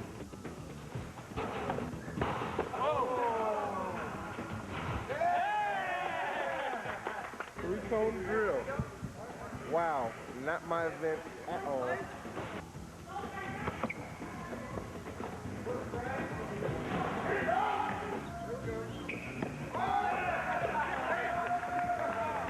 Dive, roll, fall down, trip. They're going to make it through the line regardless. We got a Seahawks fan. There's like 7 of them in the entire theater.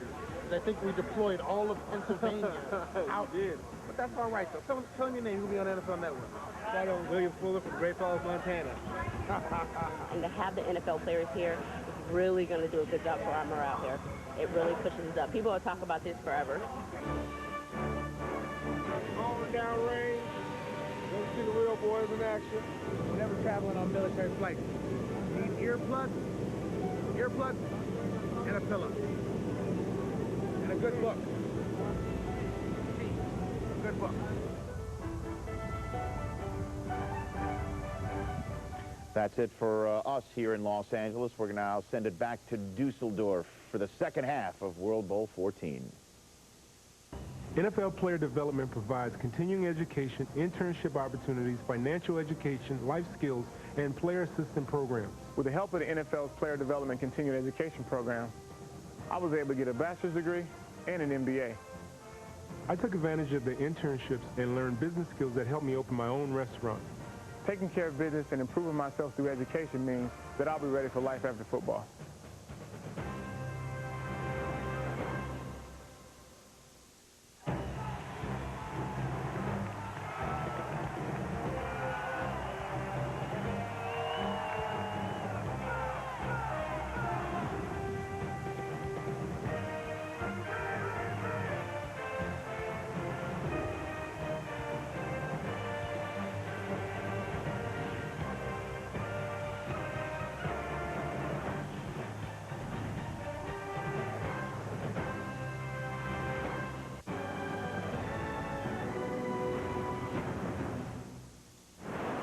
Arizona Cardinals and the San Francisco 49ers set to do battle in the first ever NFL regular season game in Mexico City. A record crowd of over 103,000 packed Estadio Azteca to witness Arizona's first win of the season. In the end zone, far side, Fitzgerald goes up, touchdown, Arizona!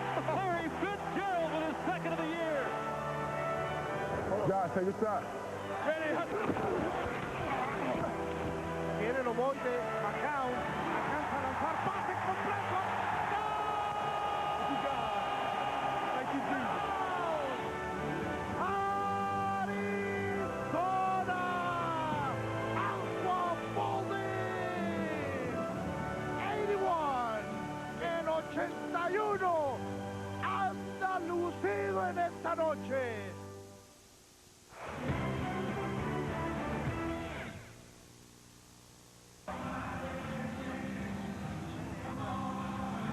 A touchdown and a safety and a lot of defense. That's what we have seen in the first half of this championship game here in NFL Europe. Halftime of World Bowl 14, and the defending title holders, the Amsterdam Admirals, own a 7-2 lead. Well, a guy who is a big supporter of NFL Europe, the commissioner of the National Football League, Paul Tagliabue, is sitting by with our Brian Baldinger. You still are the commissioner. The last time I checked, you still got the title right now? That's as far as I know. Listen, Commissioner, you started this, you had a vision of this league 15 years ago. Yeah, you're moving on to the next stage of your life. Do you feel like you're satisfied right now that the vision can continue to be carried on? I think so. You know, I think that the global interest in sports and global competition and athletes moving around the world competing in all different kinds of sports just shows that the NFL has to be there, our form of football has to be there, and the NFL Europe League will be there for many, many years to come. I know you're in demand everywhere you go right now, but have you given consideration to stay on in an advisory capacity? Well, right now I'm giving consideration to how I wrap this up and pass the baton to someone else. And then, you know, we'll have those conversations in the future with the owners, and if there's anything I can do that would be constructive, I'll be glad to do it. Everywhere I go, everybody talks about expansion. I mean, back in the States, but right here in NFL Europe, you got a foothold right now. We got 5 teams in Germany, the team in Amsterdam, 6 teams over here. Any thought to expanding to 8 teams? Well, we've been discussing it with our NFL Europe Advisory Board. We've had some discussion with our owners, but right now, the thing I think we need to expand the most is the non-U.S. players over here. You know, we had a co-MVP on defense this year, Philippe Gardon, a French player. We have had players like Werner Hippler and others, German players. They're getting a little old. We need to really keep expanding that pool of European players, the non-U.S. players, and then that'll lead, I think, inevitably to some expansion of the number of teams. I know that you've always said, as far as finding that European player, when Boris Becker won Wimbledon, I mean, everybody played tennis in Germany. Do you think that's what it's going to take, that beacon of light, that one individual right there that can really spawn that type of interest? I think it will. You know, we saw that with Valenzuela in baseball. We've seen it in every sport. And there are some current examples in the NBA. So at that highest level, it takes that. At a next level, it takes things like we're doing this summer with the Global Flag Football Championship here in Cologne, with 12 teams of kids coming from all over the world to play football here in Germany at the youth level. So it's not just one thing. It's like a good football team. You need a passing game, a running game, defense, and offense. Commissioner, you're moving on to the next stage of your life. There's a committee in place right now to try to find your successor. Can you shed any light on where that is right now? Well, we had a good report from the committee earlier this week in Denver, and now they're going to be moving on to the next phase of their process, identifying candidates and trying to bring it to a decision by mid-August. Commissioner, the future. I mean, your wife, Chan, yourself, first time you've been able to take a breath, kind of see what else is out there right now. What's the future hold? You know, I think it holds a lot. I feel like I'm a young person in good health, and but in terms of specifics, I don't know. I want to stay involved with sports. I want to stay involved with education, stay involved with business in some way, NFL in some way, but we'll worry about the specifics after we take some time off. In the meantime, Commissioner, enjoy the second half. Thanks for the visit. We will. Thank you. Okay. All right, August 18th is the owner's target date to name a new commissioner, whomever that turns out to be. Some awfully large shoes to fill.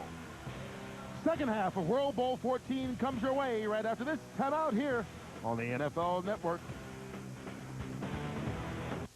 So, Mr. Chan, you want to make a sequel with my client Diet Pepsi? Lots of action, lots of stunt. As always, we're going to need a stunt double. No problem. We got company. Stunt double. Action. See ya.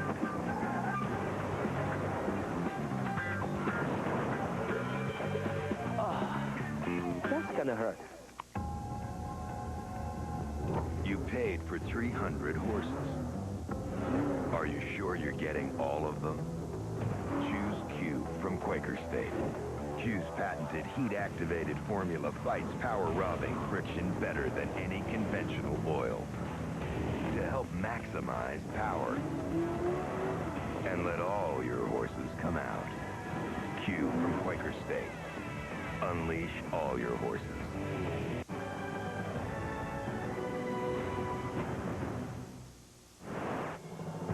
In week 4, Eli Manning showed the ability to twist his face into a funny squint, just like his brother Peyton. More impressively, Eli proved he can throw 4 touchdown passes in a single game. Manning play fake to Barber. Steps up, throws a nice ball down the right side for Shockey, who makes the catch to the goal line. Touchdown! Manning threw a perfect pass.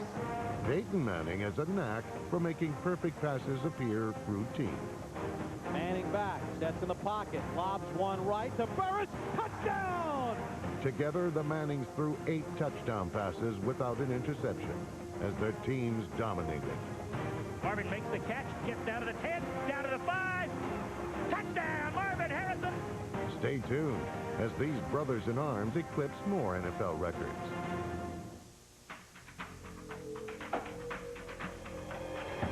Touchdown, Kansas City. Get Larry. Get that hole. The handoff on a reverse and into the end zone. Touchdown, Dallas Cowboys. Amsterdam leads at 7-2 here at halftime of World Bowl 14. The Frankfurt Galaxy came in with the #1 offense in NFL Europe, but they have 96 total yards and no points. The safety by the defense is it.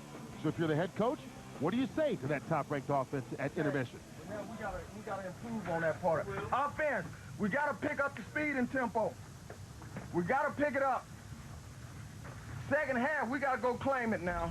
Gotta go claim it. Can't sit back and wait anymore. Gotta go claim it. If you want it, it's here waiting on you. What are you gonna do? Here we go. Let's go, baby. Let's go. One reason and one reason only. Let's go get the job done. 30 minutes left for these guys to go win. 30 minutes left for these guys to go win a championship, and Mike Jones is right. The offense has not done their part in this game. The defense has been fine. It's time for the offensive line, I think, to go claim the line of scrimmage, get the running game going, and ignite this offense. We will see if the Galaxy offense can live up to the challenge, and if Amsterdam's offense can get it going as well. They've had one lengthy drive, but it's been good enough so far because they own the lead halfway home to a championship. I do not like that Sam I am. I do not like green eggs and ham.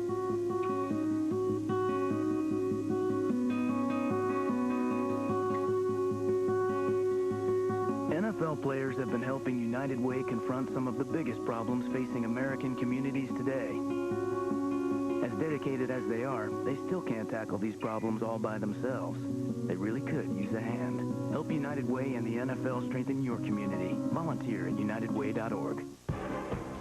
Set Giants camp for launch. Launching Giants camp.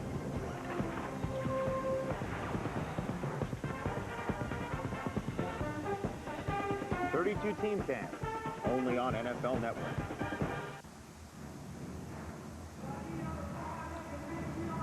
Well, the fans are still into it here in the first half, now that it's done and we're at halftime, but why not? Both teams still have a chance to take home the World Bowl trophy and be crowned champions of NFL Europe. Kurt Menefee along with Brian Baldinger. And the first half really dominated by defense, and that's a bit of a surprise when you come in with the #1 and #2 ranked offenses in NFL this year. Yeah, but Kurt, you know, Amsterdam has beaten Frankfurt twice already this year, and so I think they have their number right here. We heard from Mike Jones. He said the offense has to pick it up, and they do. I thought he was a little nice about it. I thought he would have been a little bit more animated because they are the #1 ranked offense, and I think if I'm the offensive lineman, and I've gotten this Roger Robinson over 1,000 yards rushing. I'm looking inside myself here. I'm looking inside myself saying, I better start coming off the football a little extra, picking up the tempo, getting in and out of the huddle, more plays. That's what got him here to the championship game. Well, I'll tell you, if you take a look at this Frankfurt team, yes, they had the #1 offense, but they also have the #1 defense during the regular season, and they have absolutely no reason to hang their heads after the first half performance. Absolutely not. They got on the board first. It was defense. You know, Amsterdam had bad field position. They were able to get a safety from Jerome Nichols for the first points of the game, and that really got things started. Then Larry Kroom came back the 12-yard run, mostly on his own, as he was able to get into the end zone, and that's the only touchdown of this game. It's been defense, and that's fine. I mean, defense wins championships. You look at the time of possession is dead even. That's not a misprint. That's just the way it was. Very, very even right here, right now. There's a lot of football to be played, and I expect Frankfurt, who gets the ball to start this half, to really put a drive together to start the third quarter.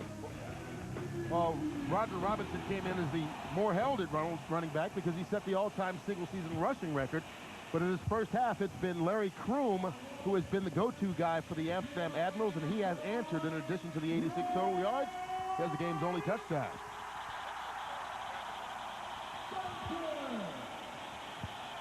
Frankfurt will receive to start the second half. Ryan Killeen kicks it off for Amsterdam. That's Giselio Hansen. Good open field tackle made by Ryan Bowers. Coming out of nowhere, the Atlanta Falcon, who just came to the team this week from the Berlin Thunder. Yeah, and I tell you what, a lot of these guys, Kurt, when they go back to the NFL, they better be able to do that. They better be able to play special teams with that kind of emotion, that kind of enthusiasm, because those are the kind of plays that catch a veteran's eye. They catch the coach's eye. Those are the plays you're looking for to start a third quarter. Let everybody know, you know what? We're in this game. We're going to bring home the bacon. We're bringing home the trophy. Jeff Otis back in at quarterback for Frankfurt as they begin at the 22-yard line, and there's a flag already. Can't even go on one. Ball start. You can hear Otis saying we were supposed to go on one. Some confusion as to the snap count. Not the start Mike Jones wanted to see from his offense, which struggled with less than 100 yards in the first half. But these fans are ready to go in this third quarter, I tell you that.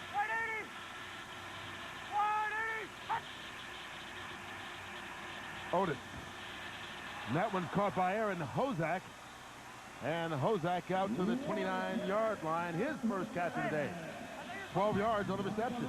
Look, Aaron Hozak is their leading receiver. He's 6'5", Kurt. He's got a big wingspan, and he uses all of it right here.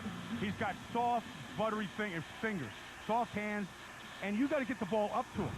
He's a guy out here on the edge right now that can win right now. Buttery fingers aren't usually a good thing, but it works to his favor. Robinson. Roger Robinson through a hole. His biggest run of the day, and he gets out across midfield. This time Robinson takes it for 23 yards. Kurt, Roger Robinson has had success in this league this year because he runs with his eyes. He's got great vision, and today, on this run right here, he makes the best cut he's made, right up the middle. Look at that hole. He sees it.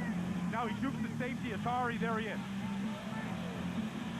Earl Cochran had a double back from his defensive end spot just to bring him down. Those are the kind of runs that Roger Robinson has made throughout the season. He had 25 yards on 11 carries in the first half, 1 for 23 to start the second, and here's a cutback on his second run, but it's closed up as Abraham Elamimian gets in there on the tackle.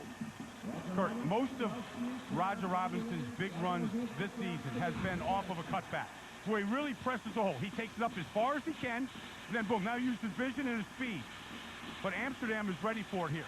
They held their leverage right there. Elamimian right there from the cornerback position. Doesn't overrun it.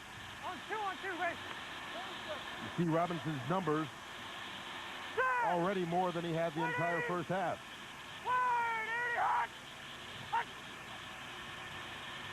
Otis. That one's intercepted.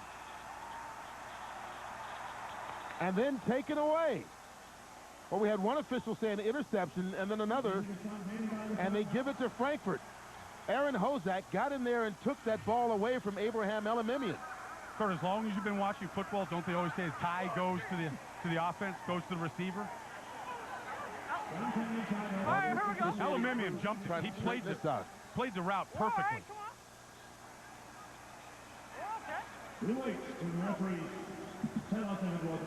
And the head coach, Mike Jones, coming out to try and add a little influence.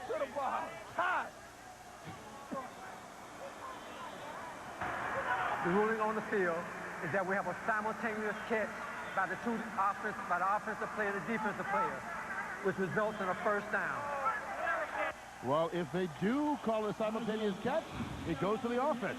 There it is. I mean, Aluminium does a great job of coming back to the ball. Now, really, when you look at the wrestling match was down on the ground. It looked to me like Aluminium had the ball here, Kurt. I agree. Nonetheless, Frankfurt gets the reception, and they're now at the 38 of Amsterdam. Otis going up top for Hozak, tipped away. Aluminium in there on the coverage, no flags on the play. Yeah, you know, and I tell you, there was a lot of contact there. They let him play on the outside, which I think they should. But Hozak is 6'5", Kurt. He has a huge advantage. About 7 inches on Aluminium. Got to throw that ball up higher than it. Hozak's a good job of trying to get inside on him. He'll learn how to just use that body. Play a little low post basketball there.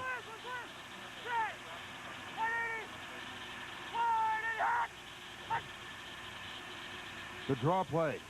Robinson. He lost the football. And Keith Willis, the tight end, saved it. Boy, Frankfurt flirting with danger a couple of times on this drive, but still holding on.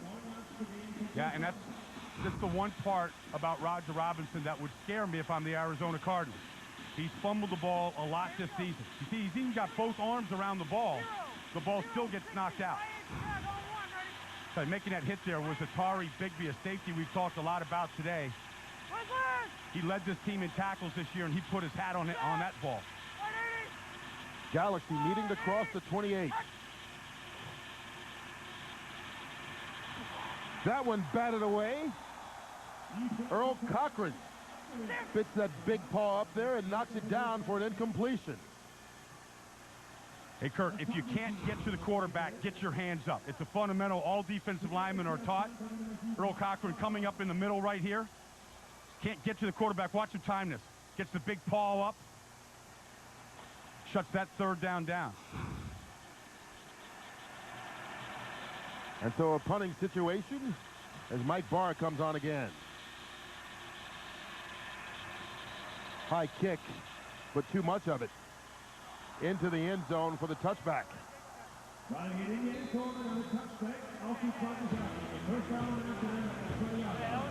Rip that away from him. All right, good job. I do not like that Sam I am. I do not like green eggs and ham.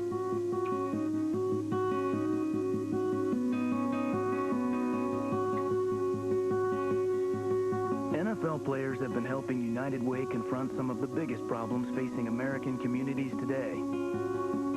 As dedicated as they are, they still can't tackle these problems all by themselves. They really could use a hand. Help United Way and the NFL strengthen your community. Volunteer at unitedway.org. NFL player development provides continuing education, internship opportunities, financial education, life skills, and player assistant programs. With the help of the NFL's Player Development Continuing Education Program, I was able to get a bachelor's degree and an MBA. I took advantage of the internships and learned business skills that helped me open my own restaurant. Taking care of business and improving myself through education means that I'll be ready for life after football.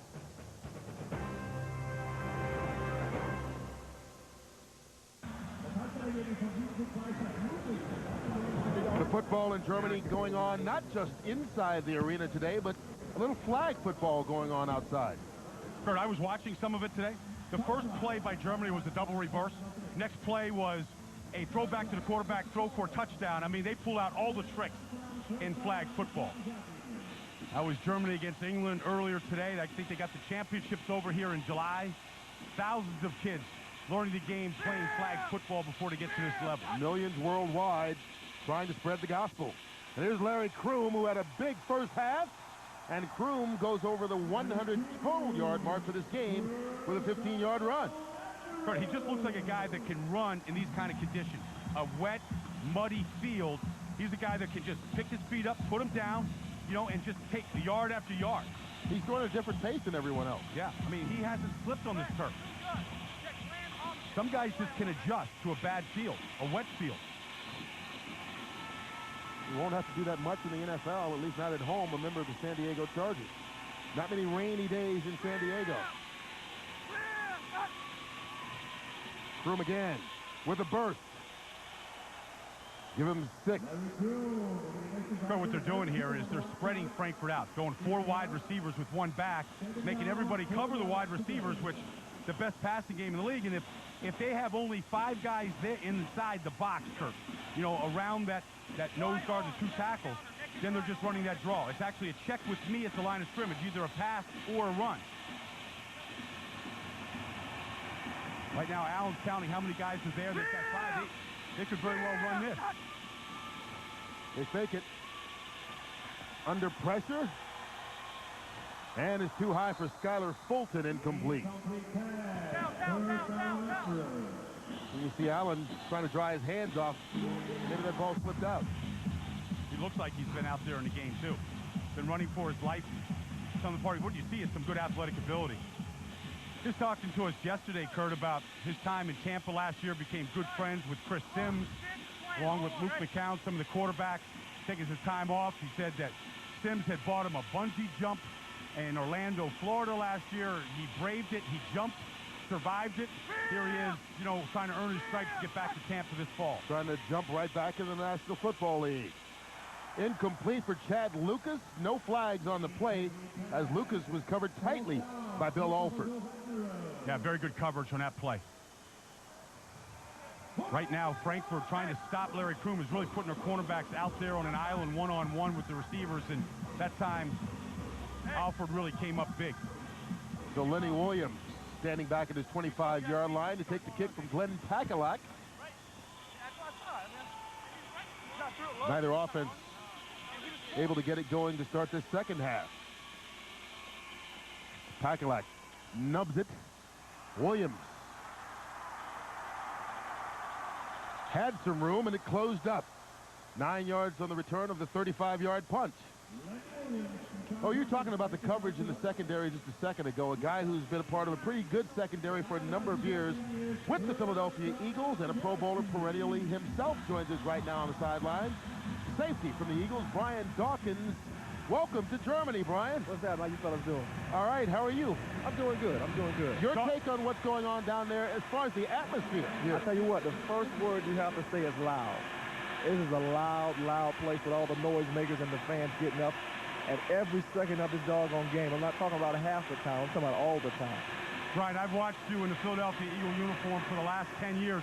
I've never seen you this calm on a sideline in my life. I mean, this is unusual for you. I tell you what, those guys are getting into it, and you can tell the fans know what they're doing and know when to cheer, so they know the game. But I tell you what, when you look at this game, when you look at the field position of the game because of the punters and what they're doing, I think that's why right now we have a 7-2 lead. Doc, you look like a safety. You can't take your eyes off the field right now. You know, you're surveying everything like you normally would. Got to ask you, a lot of guys that have come through your defense, Brian, guys like Keith Adams, Roderick Hood, Nate Wayne, those guys have played over here, guys that have come up through the system, and they've been big contributors to your defense over the years. What have you seen from them, Brian, after they come back from Europe and they come back to training camp?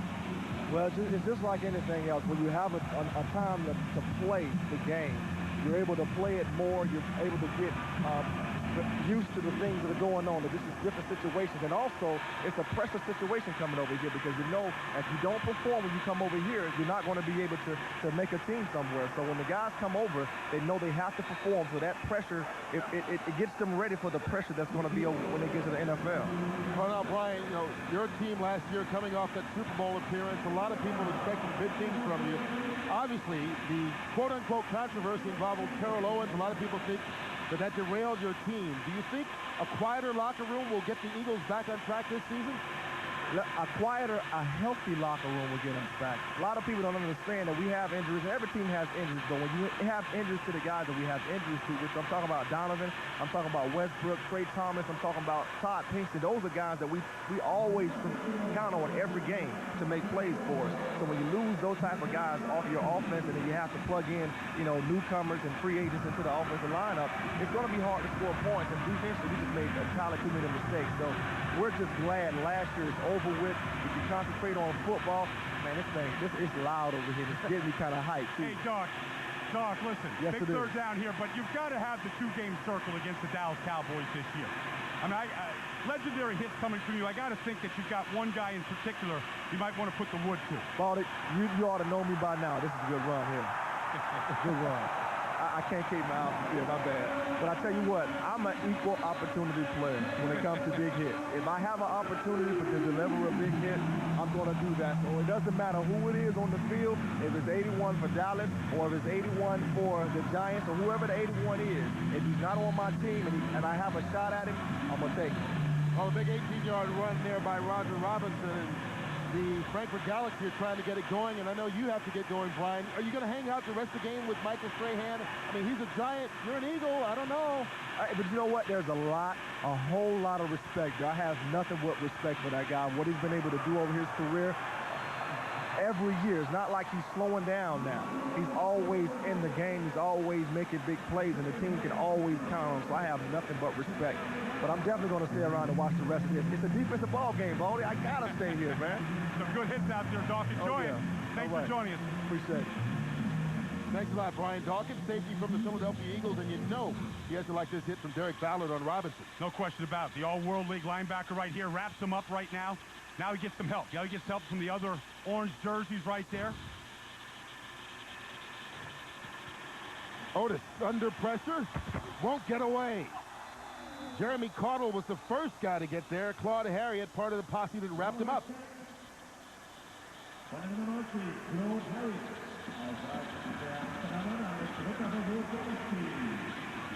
Jeff Otis has to shake that hit off, Kurt, because it's a key third down right now. 8-0, 69, switch on one, ready? Harry, Jeff. It's going to be a quick count here. It's got a fast clock in Europe, only 35 seconds between plays. Take this in the first hut.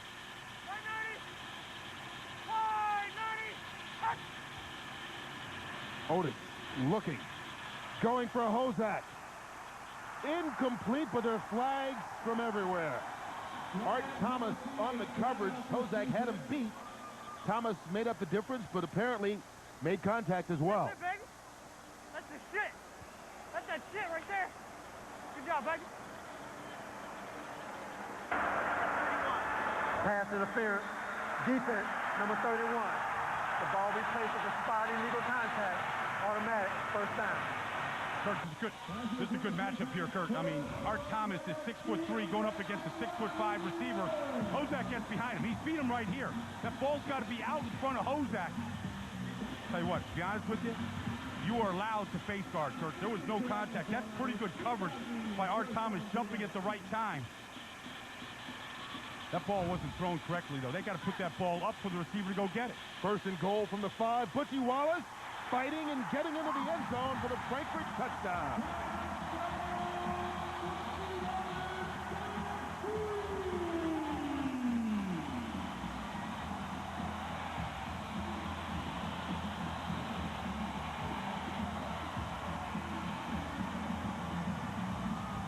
Well, they run two backs from Frankfurt. Butchie Wallace is a change of pace back when Roger Robinson isn't in there. Guy that's very, very capable, runs with a lot of power right behind the strength of that offensive line, the left side. They're able to take that lead. David Kimball's extra point puts the Galaxy back on top. Butchie and the boys getting the touchdown after the pass interference penalty. Set it up at the 5-yard line. I do not like that Sam I am. I do not like green eggs and ham.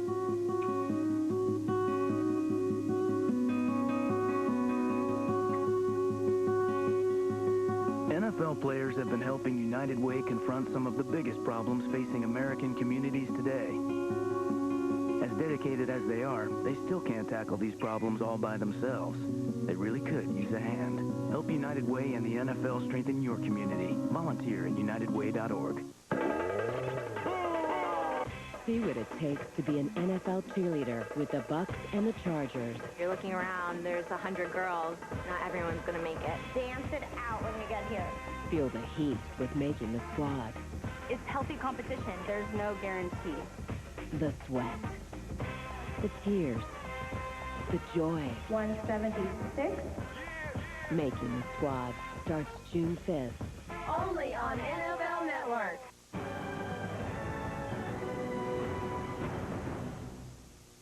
I'll tell you right now, this might be a 200-yard game. Against the Vikings, Steve Smith backed up his prediction. Throws long downfield, got no receiver. Smith is there, caught. 15 to the 10, scrambles toward the end zone. Down at the 1-foot line. He's rolling the boat down there. And that's on Fred Smoot. It's the bad part about it. He gonna talk. I have nothing to say. All I'm do make plays, block them, and go home kiss my wife. Smith piled up 201 yards against one of the NFL's elite cornerbacks. Steve Smith is absolutely electric and fast, and he's making one of the premier corners in the league look like he's nothing.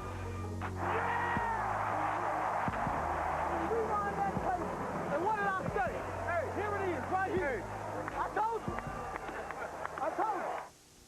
I'm Mike Nolan, and you're watching NFL Network.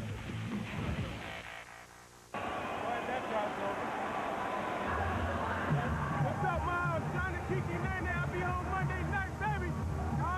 Uncle, what's up? I'm in Jim from New Jersey. Down to YMCA back in Baltimore. What's up, Chris? I see you. Billy. Detroit, baby. Guys have been gone for 12 weeks now. Over here, 3 weeks of training camp. They haven't seen their family. Huge sacrifices. Many guys haven't seen their wives, haven't seen their girlfriends, their mothers, their mother cooking. A lot of inconveniences over the last 3 months. Fighting for an opportunity to make it back to the National Football League, and today, fighting for a championship. Here's Art Thomas. He's upended at the 31-yard line. Now let's check out this touchdown run from Franklin Delano Wallace III, better known as Butchie. Yeah, watch the left side over here. Really takes charge of the line of scrimmage. Willis at tight end, Vitek there at left tackle, really seals that corner for Butchie Wallace. Looking for an opportunity to get back into the league, Kurt. Been with the Minnesota Vikings the last 2 years, been injured, didn't make it out of training camp. Got himself a second opportunity over here this year, trying to get himself back on tape, back on film, and get another chance. And runs like that will definitely help. Here's Allen off the play fake. Thrown too high for his tight end, Torrey Humphrey. You can see the difference a half makes. Frankfurt able to put up nearly twice as many yards rushing already in this second half as they did in the first. Kurt, many of these guys are going to leave with friends that they're going to have for the rest of their life. I mean, anytime you win a championship, you bond with those guys and you never forget. It's something that you never take away. And so these guys are going to have a hard time saying goodbye to their newfound friends. But they can't wait to get home at the same time. Here's Allen. Zips that one out. Skylar Fulton.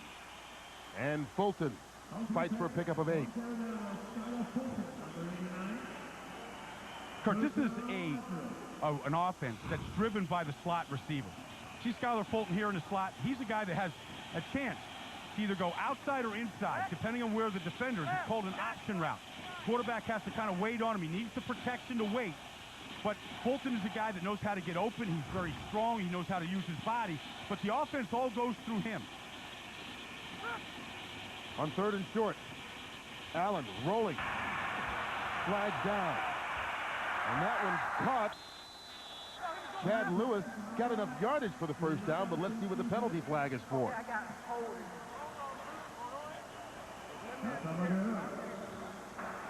Holding, offense, number 74. 10-yard penalty for the previous spot. Replay, 3rd down. And that was going to come back. Clint Stickdor on the right tackle. Kurt, you're going to take a look here. Right here, Daniel Benetka. He's the guy that's going to force it. Number 90 in your picture. Daniel Benetka is a guy from Germany. One of those players that are 38 American players on the team. There's 8 national players, guys from different countries. One of the commissioner's dreams was to find a national player that could go start, become a star in the NFL, and they're getting close. Guys like Bennett have been in this league a few years. Here's Allen on 3rd and long, lofts it up, and it's intercepted. Brandon Hall with a gimme pick. First turnover of the game, and it turns into excellent field position. And Haw, who led the NFL Europe League in interceptions this year with 5, gets another. And they don't get any easier than that, Kurt. No. He was just sitting back in center field. He's just making a Willie Mays basket catch here. Here's Haw here. He's just going to backpedal. He got his eyes on him the whole way. Jared Allen did get pulled down at the very end of that play that affected the throw. That's the 6th interception for Brandon Hall this season. All in the last 4 weeks. Boom, boom. Shoot that one right out of the air. An ugly-looking duck. Frankfurt takes it over at the 29-yard line. A little more time. Roger Robinson. Second effort. And Robinson will pick up 16 yards. But I said in the first half, this guy has tremendous endurance. Doesn't get tired. Watch his legs on this run. Brandon Hall catching his breath. Roger Robinson ran right through a tackle, never let the legs stop. Watch this here. Watch the legs. There's the contact. They never stopped moving, kept going. A lot of strength in that 200 pounds of running back from Roger Robinson. First down from the 14. Robinson again. And he dances back up to about the 11-yard line. Well, Robinson's a guy who was with the Arizona Cardinals last year. Said he was really like the 9th running back. Didn't get much opportunity, but now going to get another shot. Yeah, and he's running right behind that man, Manny Aka, who's a national player, a guy that was born in Nigeria, raised in London, lives in Staten Island, lost his accent, went to school at Winston-Salem State. He's a guy that's trying to make it to the NFL. He's got tremendous size and strength and balance. Just got to become more consistent. Otis going for the end zone for Hozak. Contact, but no flags this time on Art Thomas. A little bit of incidental contact there in the end zone, but it was good protection that time, especially from that big man Aka, who bench presses over 600 pounds. Watch the shot he gives right here. Boom. That was the defensive MVP of this league, Tony Brown, that he just knocked to the other defensive tackle box. Good strength in those big arms.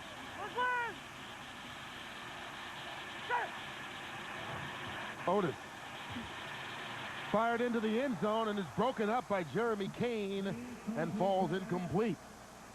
Trying to get the ball to Sean McHugh, the tight end from the Detroit Lions, who's a big target. 2 good tight ends on this team with both a good chance to really stick on their respective teams this coming fall. And so David Kimball will come on to attempt the field goal.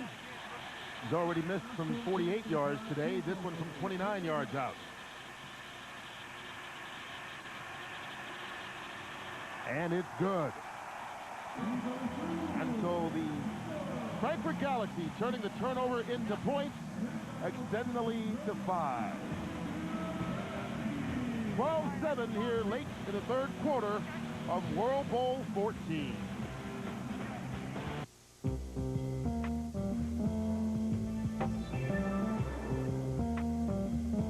Technology has made your morning easier.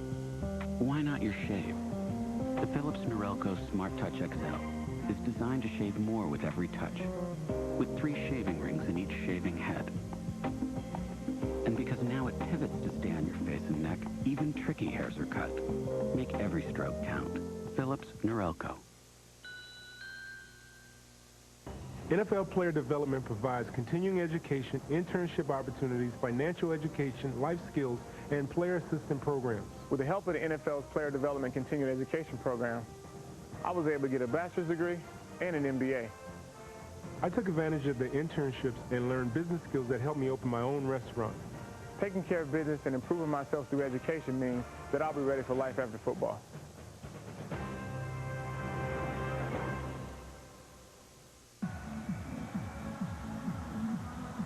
No matter where you are in the world, you can keep up on the happenings in NFL Europe simply by logging on to NFLEurope.com. It's got all the latest news, stats, and basically anything and everything you ever wanted to know about NFL Europe. Cheaper communication, too, Kirk. Just get on the web.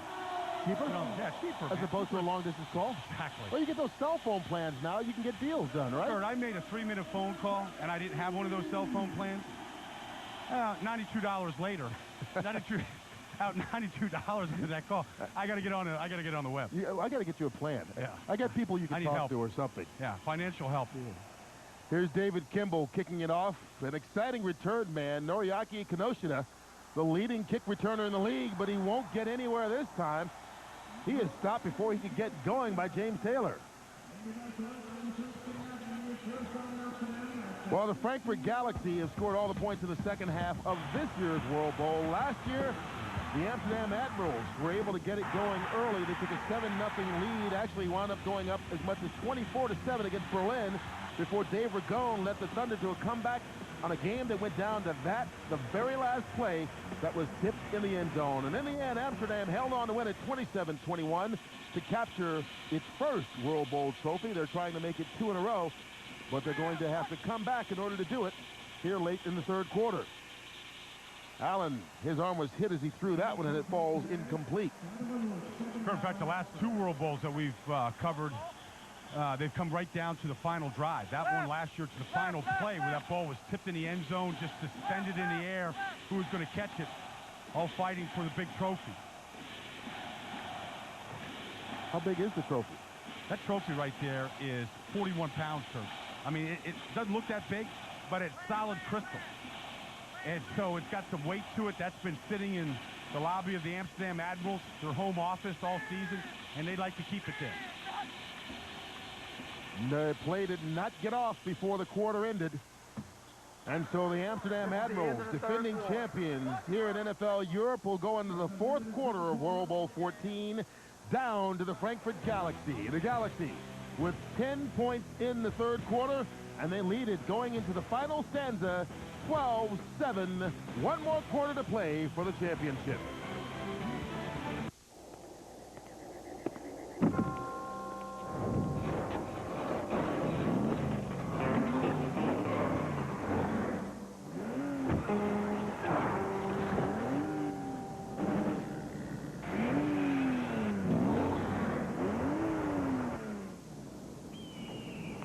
Your engine knows what it wants.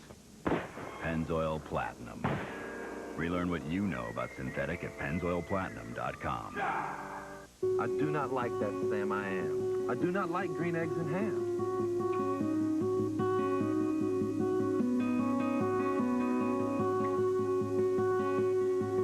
NFL players have been helping United Way confront some of the biggest problems facing American communities today.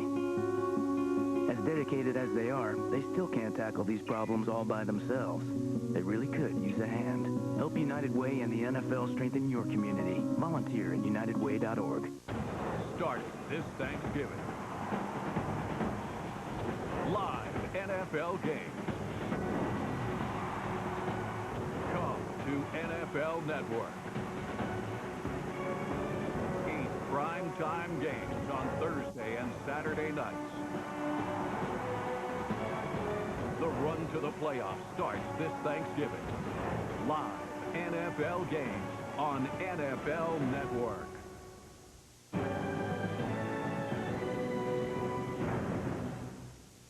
Whatever go down on this field, dog, let's walk off with our heads up victorious. We ain't gonna let this slip away. Washington's playoff dreams were slipping away in Philadelphia. Call us bad apples, so we spoiling it, baby. We're gonna spoil that thing more. Down by 4, in possibly the final quarter of their season, the Redskins responded. To the 15, clears the corner to the left. He's going to go. Touchdown, Clinton Portis, and the Redskins take the lead.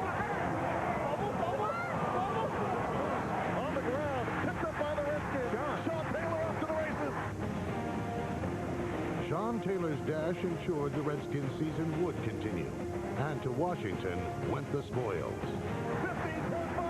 He dives in for the touchdown, Redskins. We're doing the mark. We're doing the mark. Thanksgiving. Live NFL games on NFL Network. NFL Europe was great. We were able to go over and play. And I think as a quarterback, that's the most important thing, is getting playing time. And some guys look at it as a blow to your ego to get sent over there. But I looked at, I'm going to get better. Jake Delhomme, one of the best products ever to come out of NFL Europe, and he was in a little better shape than that when he played here. But he came over twice, played for the Amsterdam Admirals with Kurt Warner in 1998, and then for the Frankfurt Galaxy in 1999, going on to win a World Bowl before taking part in the Super Bowl with the Carolina Panthers. Here's Jared Allen. He gets out of bounds. There's penalty markers on the play as well. Yeah, late hit out of bounds, tacked onto it. Could cancel each other out here. Yeah, Jake Delhomme came over twice, Kurt. Backed up Kurt Warner in 98. Played with Amsterdam. Came back the next year. Didn't feel like he got enough snaps. Came back split time with Pat Barnes. And won a championship for the Galaxy in 99. And he's never looked back. There was a double foul on the play. Holding offense number 73. Personal foul, unnecessary roughness. Roughness, number 93 defense. Those fouls offset. Replay, second down. Well, the holding was on Jeff Rail, and here's a look at the shot on the sideline. Shot from behind. Elliott Harris. Oh, I think the camera guy is the one that got the shot. A personal foul against a whole lot of people on that sideline. Looking for multiple flags. That's a championship game, Kurt. Everybody wants to be there. Everybody's shooting cameras. You know, these pictures going all over the world. It's being broadcast in all different countries today, live. Allen, Underneath, broken up. Good job done by Rob Lee to knock that one away from Craig Bragg.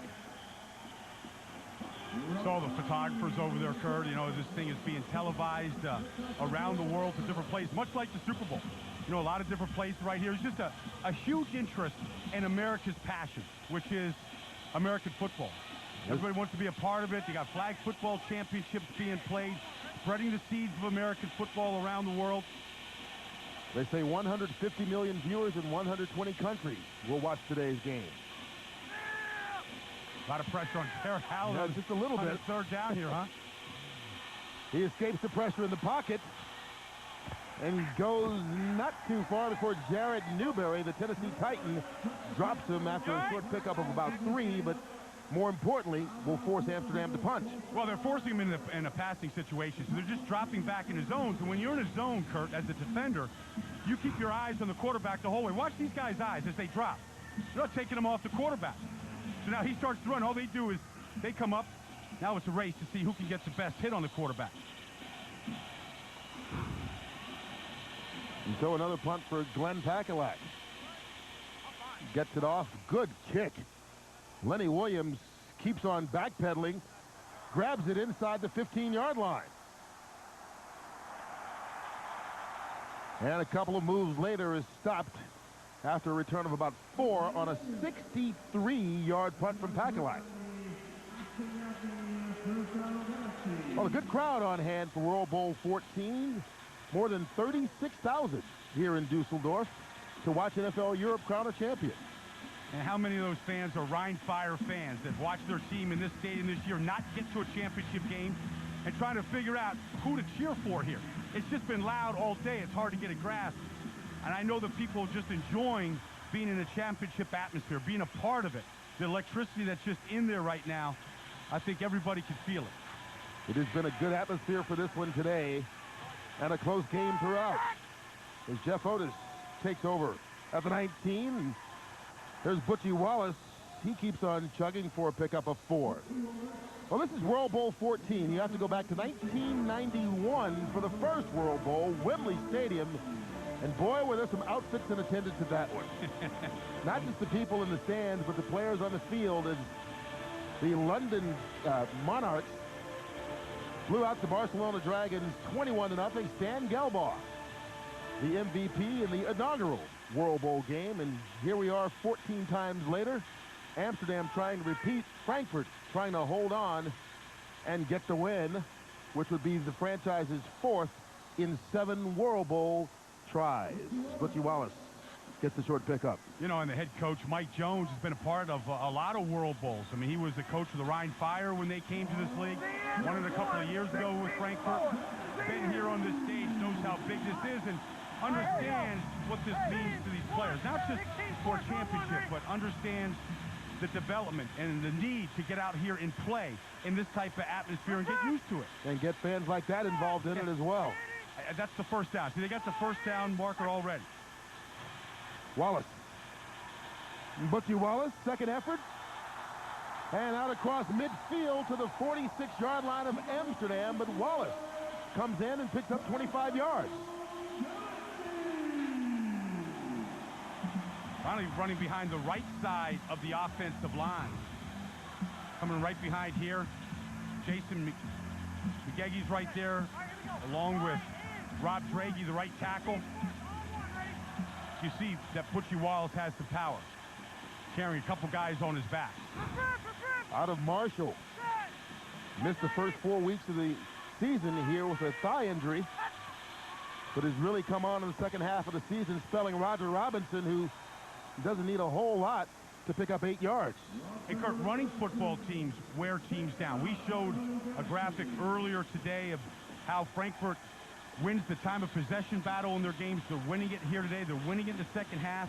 And when you run the football consistently, you start wearing down defenses. They start to fatigue. They start changing players. Roger Robinson comes out, limping off, and I would think he'll be back. Talking to J.J. Smith, his running back coach there. Not a bad 1-2 punch. He goes out. Wallace comes in, and here's Wallace's 10th carry. And Wallace is going to be close to that first down marker. We'll see that we're spotted. Jeremy Caudle on the tackle. See the training staff going to take a look at Roger Robinson. Roger Robinson carried the ball 214 times in a regular season in 9 games. That's over 25 carries a game. I was wondering how he felt. He said he felt fine, as fresh as can be coming into this championship game, but a little nicked up here in this game, but I think he'll be back. Just a couple of inches short was Wallace. And Frankfurt calls a timeout. Get on the ball! Get on the ball! Timeout, Frankfurt. This is their first charge timeout. It will be a 30-second timeout. Timeout on the field. Just over 10 minutes left. Who will be champions of NFL Europe? We will find out as the fourth quarter continues after this. This will be a full TV.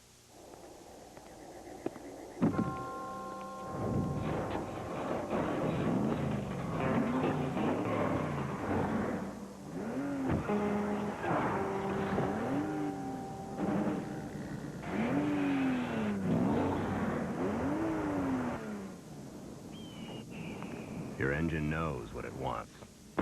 Pennzoil Platinum. Relearn what you know about synthetic at pennzoilplatinum.com. Tonight, NFL Network Game of the Week. Bengals Steelers at 7. NFL Europe 2006. World Bowl 14 at 8 on NFL Network. You ain't got to go nowhere because the quarterback leads. All right? Don't be having you on one? Hey, we're going wide. Well, there's a little insight through the microphones of NFL Europe. Mike Jones, head coach of the Frankfurt Galaxy, saying you don't have to throw it anywhere because it's going to be a quarterback sneak. Will they stay with that call? Safe call. It's a good offensive line. I'd run it right behind Manny Akah, the left guard. Biggest guy down there on the field right now. Well, why not? Because he's down to 340, so. If you're that big, it could be a case of follow the leader. They go quarterback sneak, and they pick up the first down easily. Good surge. Good surge right there in the middle. Stay up, Bubba. I understand that. Here we go, Bill. Here we go. Let's go forward. Y-N-1. 16-4. Y-N-1. 16-4. Call one ready. 16-4. Here we go. Prepare. Set. First down from the 34. Y-90. Butchie Wallace. getting outside but can't get around the corner to give him 5 yards on the run. That was a 16 force, Kurt. I mean, they only have 3 or 4 running plays. They just try to perfect them. Watch this. All he's doing is running his daylight here. He's just going to bounce this thing here behind Rob Draghi, the right tackle, gets a good hook out there in the end. He's going to stay with his right tackle. Rob Draghi is a guy that has improved tremendously from the first week here into the championship game. Wallace going to the left side, fighting, and gains 2 yards on the play. Kurt, that Rob Draghi, the right tackle, is up to about 315 pounds. He was only 250 pounds his senior year of high school. He was a state wrestling champion in Missouri. He's with the Baltimore Ravens right now. You can see it on his shirt. You good? You ready to get it, baby? In Baltimore, I mean, Ray Lewis was a 2-time state wrestling champion in Florida. There's something about wrestlers. They know how to bend their knees. They know how to get underneath guys. They understand leverage, and they're very good with their hands, and so is Draghi. Says he thinks it helped him become a better football player in high school. Wallace on 3rd down.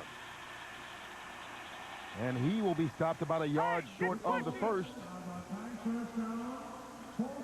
Carl-Johan Bjork with the tackle. Now I saw the other tackle, Will Spitek, just yell to the coaches saying, let's go for it. And that's what all linemen think. You got less than a yard to go. Just go for it. Look at him. He's like, let's go for it. Come on, it's 4th down, so what? Run behind me. There's Spitek coming right at you. In your picture right here, does a good job against Earl Cochran, widens him a little bit. And they will go for it. They need a long one, almost 2 full yards. Wallace bobbled it, got possession, and fought his way for the 1st down. Kurt ran right behind Rob Draghi over there at the right tackle position. He did a good job of moving his man off the line of scrimmage. Watch Draghi here. Look at that hole. And Wallace should stay closer to his tackle. He wouldn't get hit so hard. He'll learn that. Wallace has come into the game with 77 yards rushing in release of Robinson, who's got 96. So this running game for Frankfurt, which was slow getting going in the first half, has cranked it up here in the second. Penalty markers on the play. Prior to the snap, false start, offense, number 75. 5-yard penalty, 1st down. That's on Spitek, the left tackle. Curtis Murder in here. I mean, everybody's got a whistle, a horn. There's so much noise inside there. Both Brian Dawkins and Michael Strahan has commented how loud it is down there. In this league, competing against these noisemakers out there, you really can't trust what you think the quarterback is saying. You're better off looking at the football. Noise all around. Here's Wallace. And he's caught from behind by Tony Brown and falls forward for about 2 yards on the play. See, Curtis, you know, it's over halfway through the 4th quarter. The uniforms are getting dirty right now. You got a championship hanging in the balance. Nobody's thinking about being homesick or anything. These fans are hanging on the railing right here. They got a little dance going. The players are thinking about, okay, 6 minutes to go in this game, protecting a lead. Really what Frankfurt wants to do is put it on the offensive line. What I think is the best in this league, trying to just melt this clock and bring it home. 2nd and long for the Galaxy. Wallace again. Bouncing off tacklers and picking up 3 yards. And I tell you what, the Frankfurt Galaxy aren't even pretending like they're going to throw the ball here on this drive.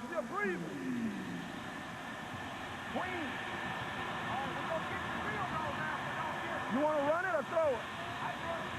We'll run it. What you got? 1-16 forward. 1-16 forward. Kurt, they're going right behind Rob Draghi. Give me on 2, okay? 1-16 forward. On quick, ready. Yeah, quick, Sunday. Play clock is winding down to 5 seconds now. Sunday is 1st down. Got it off. The fullback, J.R. Nicholas. Nicholas will pick up about 6 yards on the run. And another 4th down here, and I don't think they'll go for this one. No, they got the field goal kicker coming on the field right here, David Kimball. They're trying to make this a one-score game. Try to take it from 12-7 to 15-7, make Amsterdam drive the field, and then convert a 2-point conversion just to tie the game.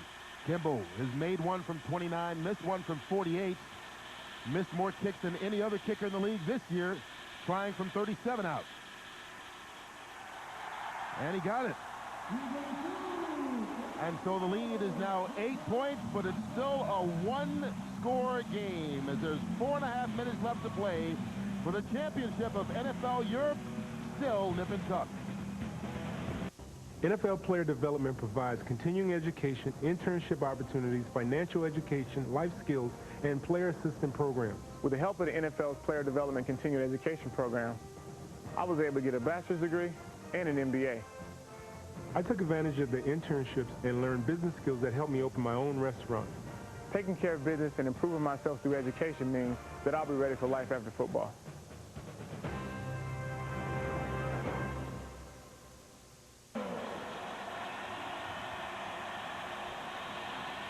Amsterdam in the Netherlands has been home to the World Bowl trophy for the last year. Home of the Amsterdam Admirals, but will they get to take it back again this season? After today's game, they are down by 8 points right now, heading into the final 4.5 minutes. And if you've ever been to Amsterdam, you know that that is the Rijksmuseum, one of the great museums in the world. And Amsterdam's one of the great cities in the world. With a lot of great fans, Kurt. I mean, it's about a 2-hour drive to come down here. I don't think any of them made it by bicycle. I think either they got on a train, That's about the only place they don't go on bicycles, Ben. You could drive from Amsterdam to Rotterdam all on a bike path. And they have the right of way everywhere they go. Well, they're hoping that the Admirals can get on it here as Kinoshita takes it at the 2-yard line. Out across the 25. Amsterdam will try and get the comeback going, and they like to throw the ball. Frankfurt, as we said before, likes to run it. Neither team really got what they wanted done in the first half, but in the second half, Frankfurt has really been able to get it going on the ground.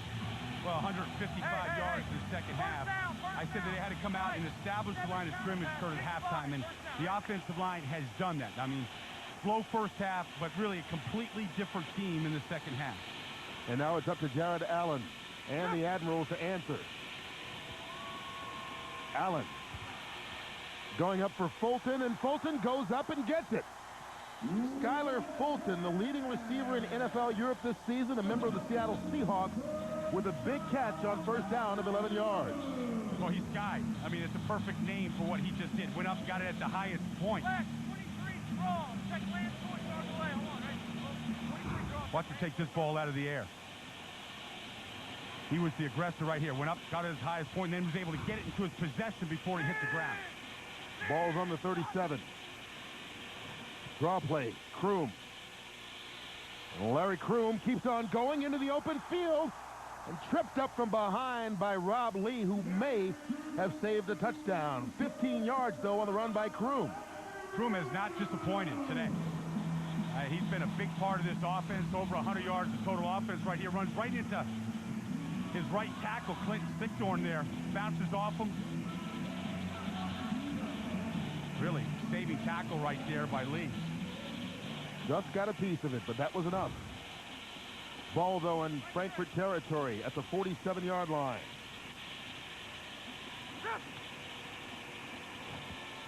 Allen has time. Looking for Lucas.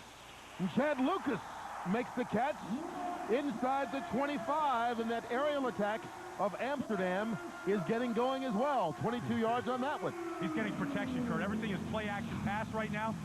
Watch the fake here to Kroom. Play action, he gets good protection. Look at the clearance he has. The distance he has between the rush. He's able to see the field, scan the field very well right there. Finally get Lucas involved. The guy that's coming back off of a bad heel, Kurt. Fighting an injury, didn't practice this week, but makes a big catch on a great throw. Tight spiral down the field. First down at the 25. Pressure. And Allen is sacked. And it's a big one, a loss of 15 on the play. And there's an injured Admiral down as well. The right guard, Michael King, is yet to get up. Michael King, who's probably their best athlete up front of that offensive line. Really, that time, Frankfurt did not pay any attention to the play-action fake. They just kept coming. King was playing this game already with a sore shoulder. Watch Hawthorne. Hawthorne just keeps coming, number 77.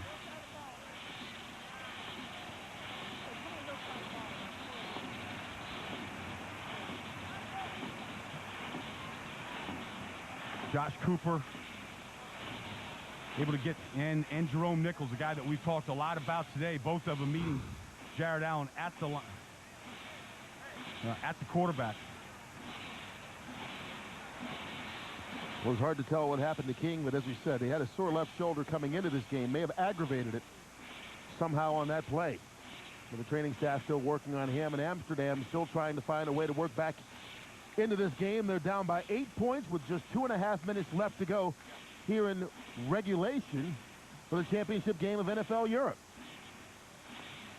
Both these teams came in. The #1 ranked offense for Frankfurt, the #2 ranked offense for Amsterdam.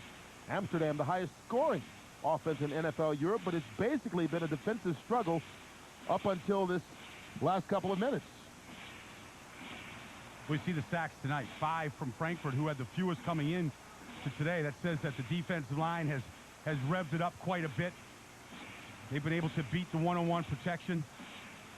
Amsterdam fans used to standing, watching soccer back in the Netherlands, using to keep that clap going, trying to keep a pulse going for this team who's down 8 with less than 2.5 minutes to go. I guess we shouldn't be surprised that it's a one-score game going in the final minutes. No. That's the way it's been in NFL Europe this season. 30 regular season games, 19 of them, so more than half, came down to 1 score or less. Kurt, they're fighting for the World Bowl trophy. There's a couple dimensions on it. Got anything crystal at your house, Kurt, that weighs 41 pounds? Crystal Light. Crystal Light, yeah, that's it. That's about it. And it's not working either, so that's about all I've got on the shelf. You know, like after the game when they pick that trophy up and they want to cart it around the field, Kurt, you better have 2 hands on it. You put one hand on that thing, you may drop it. You'll miss a couple of games. Yeah.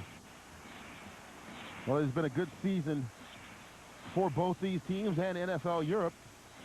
The Amsterdam Admirals trying to make it back-to-back World Bowl titles. The Frankfurt Galaxy, well, they've been to the World Bowl 7 times. This the 7th. They've won half of their previous 6 meetings. Going back to 1995, the first time they played, it was against Amsterdam. Paul Justin and Bobby Olive hooked up to help lead the Galaxy to the victory. And then in '99, Andy McCullough had 2 touchdown catches as the Galaxy beat the Barcelona Dragons. And then in 2003, their most recent victory, Robert Gillespie with a big run, and the Frankfurt Galaxy with a big win over the Rhine Fire, 35-16 was the final. I guess the good omen, if you want one, for the head coach today, Mike Jones, is that the last 4 years, whoever was named Coach of the Year in NFL Europe before the World Bowl wound up winning the World Bowl. Mike Jones, on yesterday, was named Coach of the Year here in NFL Europe. Well, I guess he thinks that because he did that, he automatically should be able to bring home the trophy. Well, they've got an 8-point lead with 2.5 left. Yeah, I mean, you got to feel good about it, but really, this is unfortunate right here. I mean, Mike King right down to the final 2.5 minutes. He has started all 11 games for the Admirals this season. A guy that has a great upside, a lot of athletic ability. This is part of the sacrifice, Kurt, coming over here to play in this league.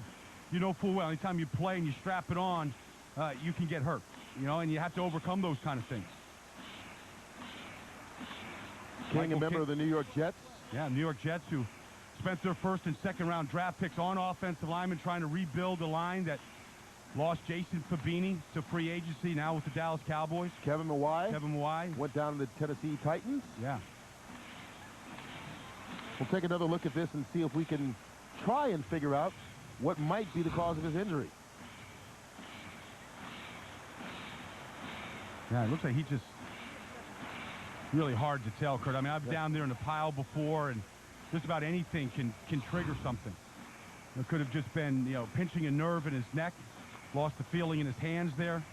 You can see they're taking off the face mask with the drill, which means they're going to try and get him on that stretcher without doing too much movement to his head. And usually that's a precautionary thing as much as anything else. And we don't want to speculate, but you certainly hope that's the case here. Here's his offensive line coach, Ron Heller, right here, a guy that said that he wanted to say his goodbyes to his players early in the week because he thought he was going to be too emotional when this season ended to say goodbye to him.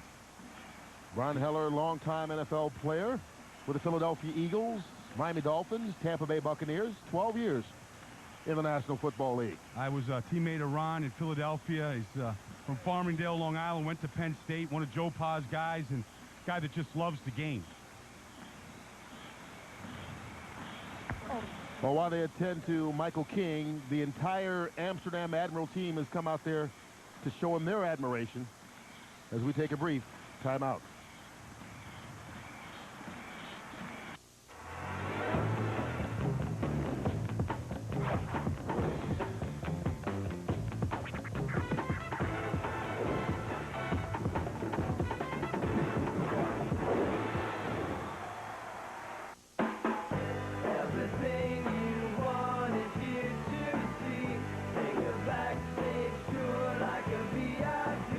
It's an NFL world, and we're living in it.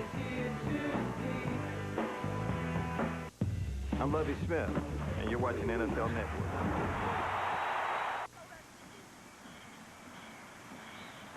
Well, with his teammates literally feet away, Michael King is now on the stretcher. And the good news is we have seen him move his legs. And so that's usually a pretty good sign, and hopefully this is all just precautionary. Michael King actually has his own record company, Kurt, called 316 Records. Very religious guy.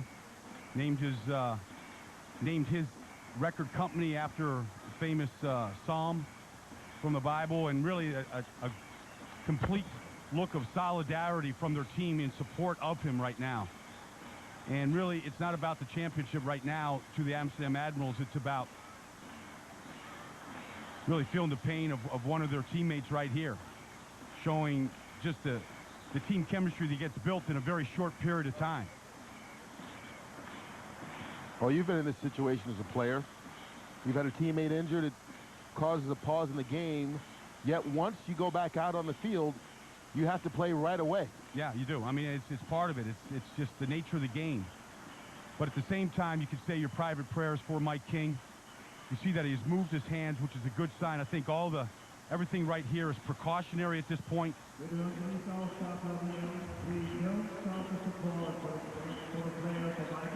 We'll get him straight to a hospital. They're taping his head into solidarity from the fans from both sides, Frankfurt and Amsterdam right here.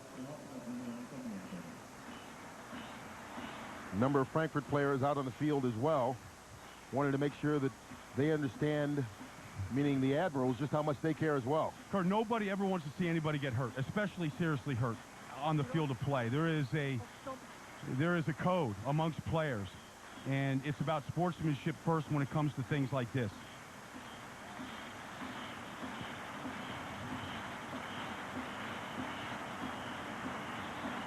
You can see the coaches trying to get some of the Amsterdam players to move back, but the Frankfurt Galaxy players applauding as well. Here's Rob Draghi, an offensive lineman from Frankfurt. There's a fraternity amongst all offensive linemen. You know, you kind of have a heavy heart for one of your guys on the other team when they do get hurt.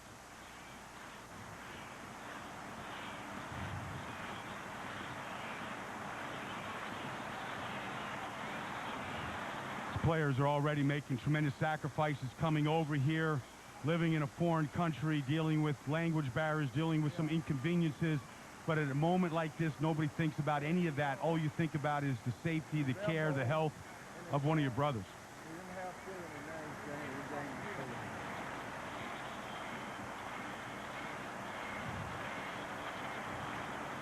And you can see some of his teammates, like Atlas Harrion, trying to talk to him as he is being secured into the stretcher.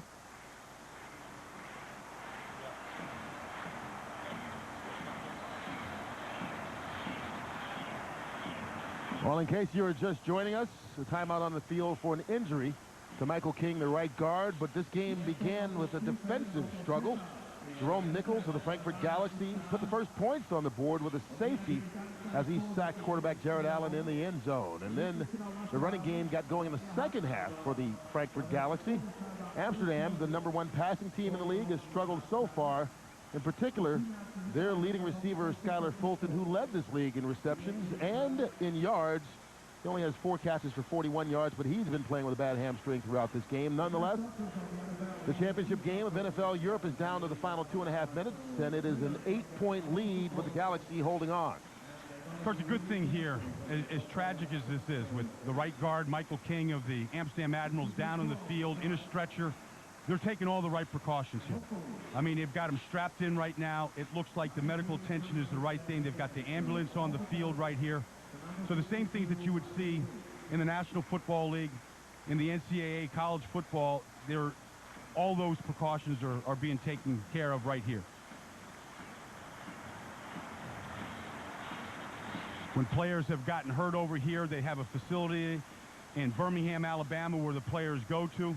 They've got to be medically cleared down there before they either come back here or go back to the respective teams. So the players have been looked after properly.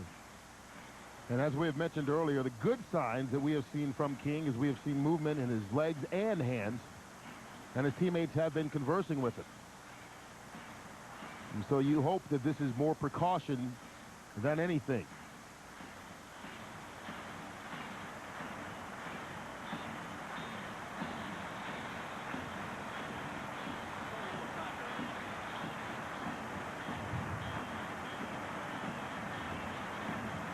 This was the play that he was injured on. It was a sack of the quarterback, Jared Allen, by Josh Cooper and Jerome Nichols. He really just fell at the very end of the play. Here it is. Here's Michael King, the right guard, in the picture.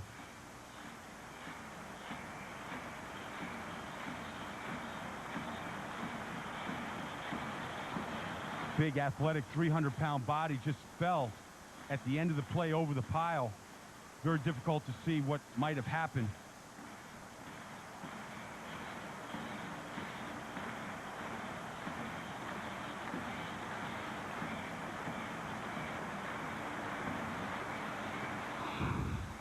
And the reason the admiration from both teams wanting to let him know how much they care is because I think players everywhere, no matter what level you play at, understand that at any play this could happen to you. Yeah. It is a violent game with collisions on every single play. They wear the equipment, Kurt. They train themselves year-round. You try to protect yourself as much as you can with the weightlifting, with the armor and all that, but yet it's still a very violent game. And these kind of collisions can produce these kind of results.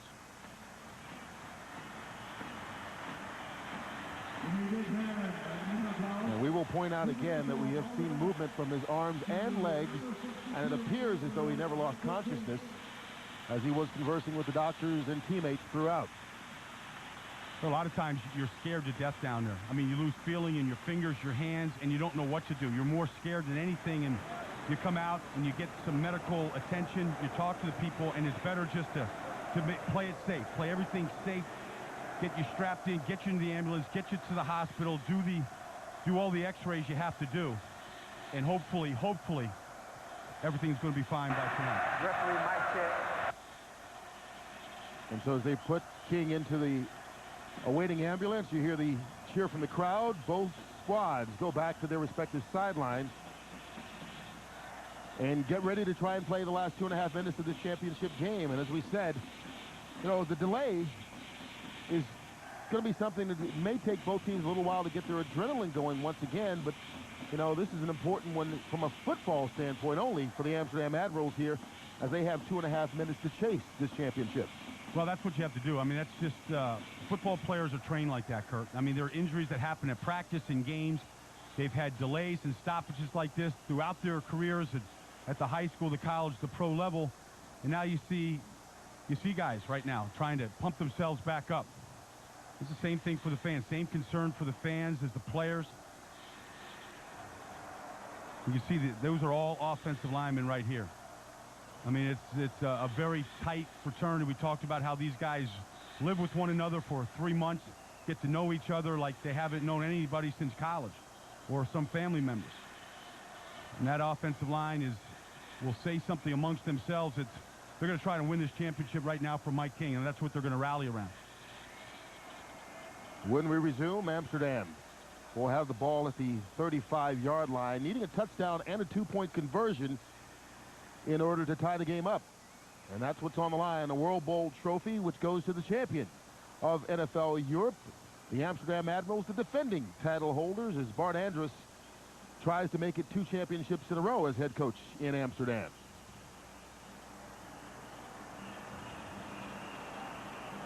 Andrus won a World Bowl ring and is assistant with the Rhine Fire. On that same staff back in 2000 was Mike Jones, both on the offensive side of the football for the Rhine Fire. We asked Bart Andrews yesterday when we talked to him, Kurt, you know, how difficult is it to beat a team 3 times in a season? He said, well, when I was the quarterback coach of the Tennessee Titans back in 1999, we beat Jacksonville 3 times, the 3rd time in the playoffs to get to the Super Bowl, which they eventually lost to the Rams. His daughter is running in Butte, Montana today. Brooke, who's got a full scholarship to the University of Montana to run track. She's trying to defend 3 straight titles of the 800 meters, the 1600, and the 3200 meters. And he said if we could just say a hello out her today. He sacrificed, doesn't get a chance to watch his oldest daughter run and defend those state championships today. So dad trying to defend the World Bowl title. Daughter Brooke trying to defend 3 state track championships. And that's part of the sacrifice you talked about. We've talked about so often that coaches, players, training staff members, front office people, PR people, that they make to spend this time away from their family to try and chase the dream of playing in the National Football League. And that's the key, Kurt, chasing the dream, because for the officials, for us, the announcers, for coaches, trainers, they're all trying to get to the NFL, and this is a training ground for everybody, and everybody understands that that's why they're here, to get better. And it's got 5 teams in Germany, 1 team in Amsterdam. They've got a real foothold right here in Central Europe. Teams are pretty close. They build up very quick rivals with one another. That's a good sign from the fans as this ambulance is getting ready to leave the field.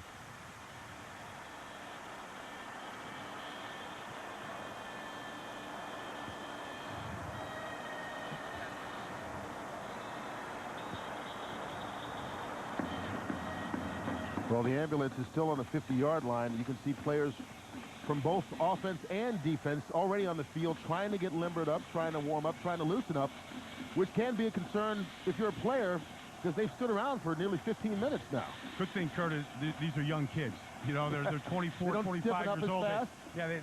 They don't need the 3-in-1 motor oil quite as badly as, you know, some veterans do.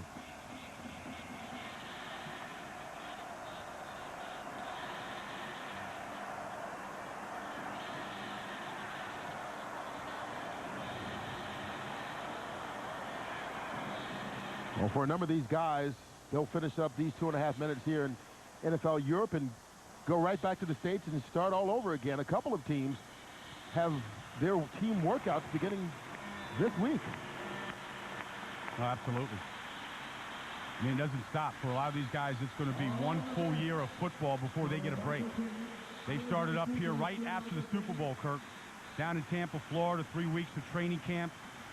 And then they've been over here for the last 11 weeks. And they're going back into their mini camps to get ready for the summer training camp. And our prayers and wishes go out to Mike King, his family, down in Louisiana.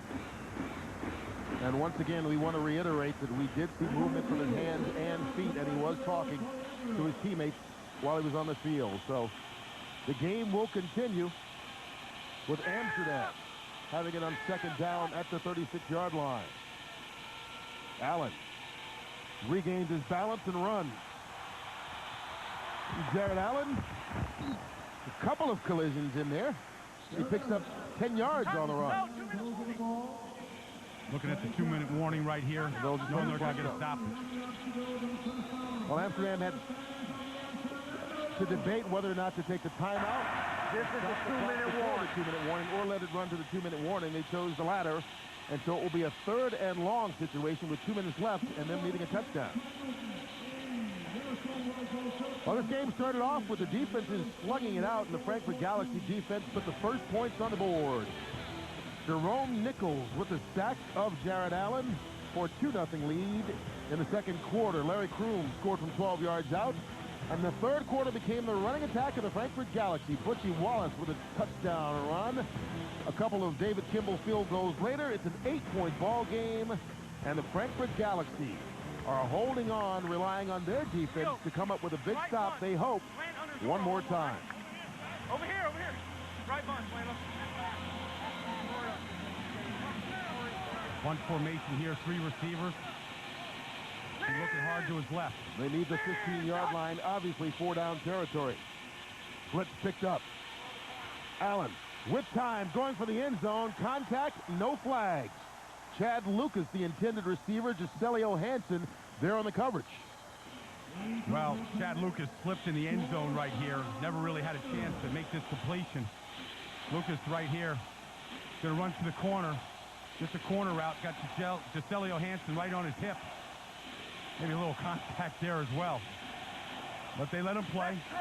Comes down to a big 4th down right here. Left straight, land. They need to get it to the 15 for the first. Here's his favorite target, Skylar Fulton in the slot. Allen on 4th down. For the end zone, Lucas batted away by Lenny Williams. Frankfurt could taste it. The fans could taste it. The team could taste it right here.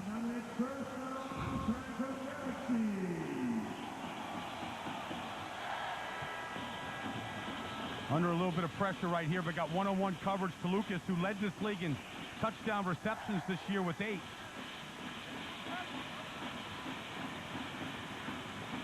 Threw it up there. Lenny Williams and the Dallas Cowboys, though, in perfect position to defend it. Threw it up there for a jump ball. Bart Andrus. Disappointment.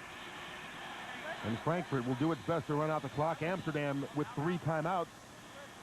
They drop Butchie Wallace for a loss. Timeout, Amsterdam.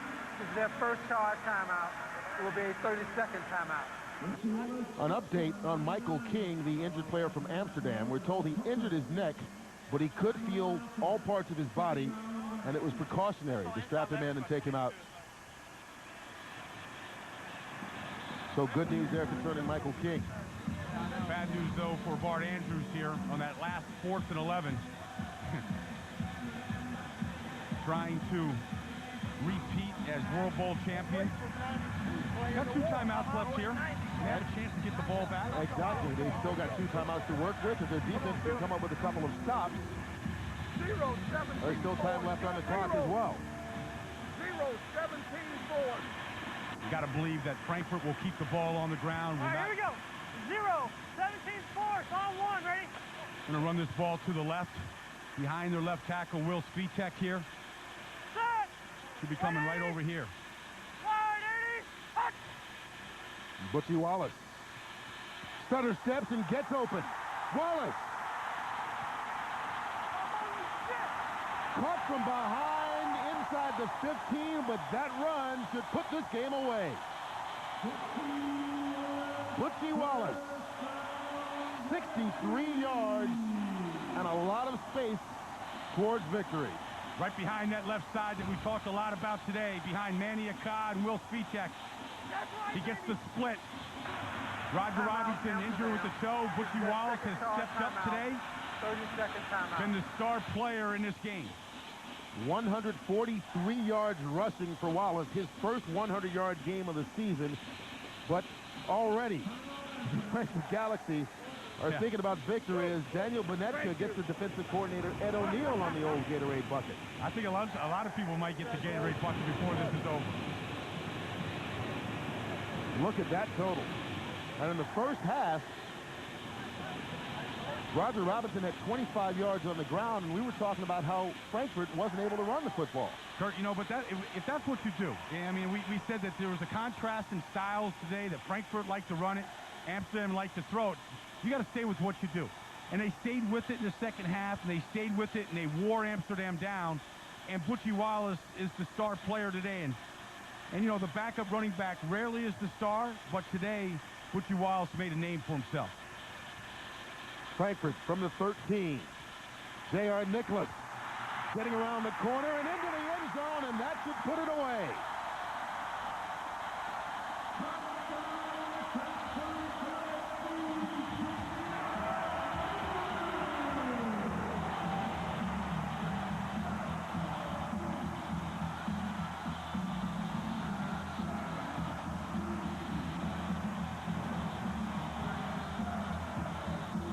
the celebration began as the Frankfurt Galaxy get in firm control of this ball game, going up, pending the extra point, by 14.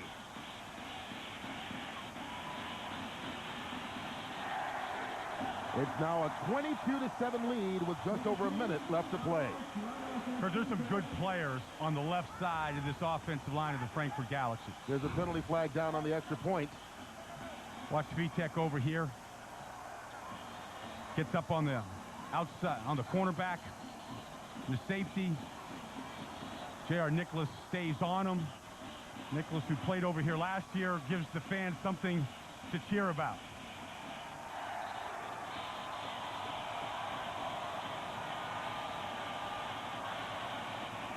Kurt, what an afternoon for Butchie Wiles, the guy that wasn't even supposed to be on this roster to start the season. A guy that is not allocated by any team trying to get back into the NFL. This is a dream for him. Been with the Minnesota Vikings in training camps the last 2 seasons. Mike Tice liked him up there, but he's been injured and banged up. Number 99 defense. The 15-yard penalty will be enforced on the kickoff. And Butchie Wiles may be in a good situation. A lot of these guys sent over by teams already under contract to NFL teams, and no, Butchie does not have a contract, but he's been able to show what he can do and may be able to market himself better. Kurt, even these guys that are part of teams, I mean, they want to get themselves on film, because if things don't work out with their film, with their team, they want to be able to show that film to other teams and say, look what I did over in Europe this year. Take a look at me. I'm a guy that you can sign, you can depend on, that has played this year, that has played a lot of snaps, a lot of experience.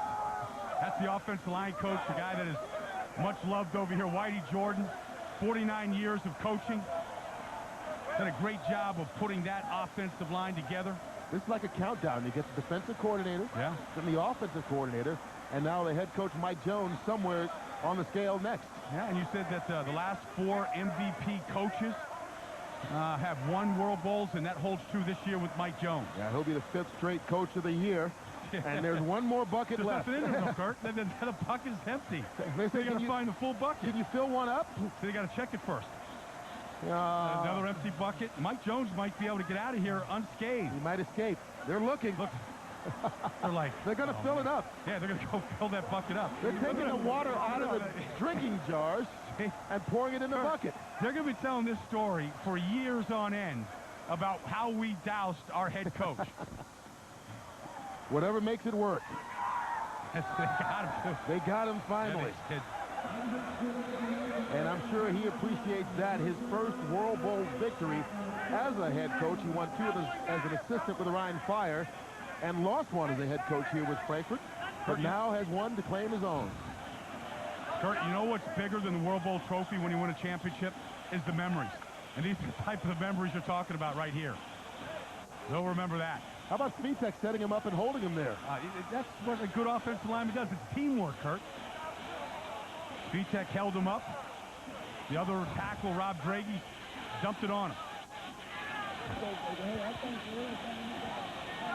Jared Allen and the Admirals are trying to put some yardage and whatever they can up on the board as he gets that one out to Kenosha, and the clock continues to run. You can see hugs all along that Frankfurt sideline, and why not? They won a hard-fought game, scored only 2 points in the first half, coming on a safety, and their #1 ranked offense in the league looked like it was struggling, but the second half came out, they got the running game going, and the points followed.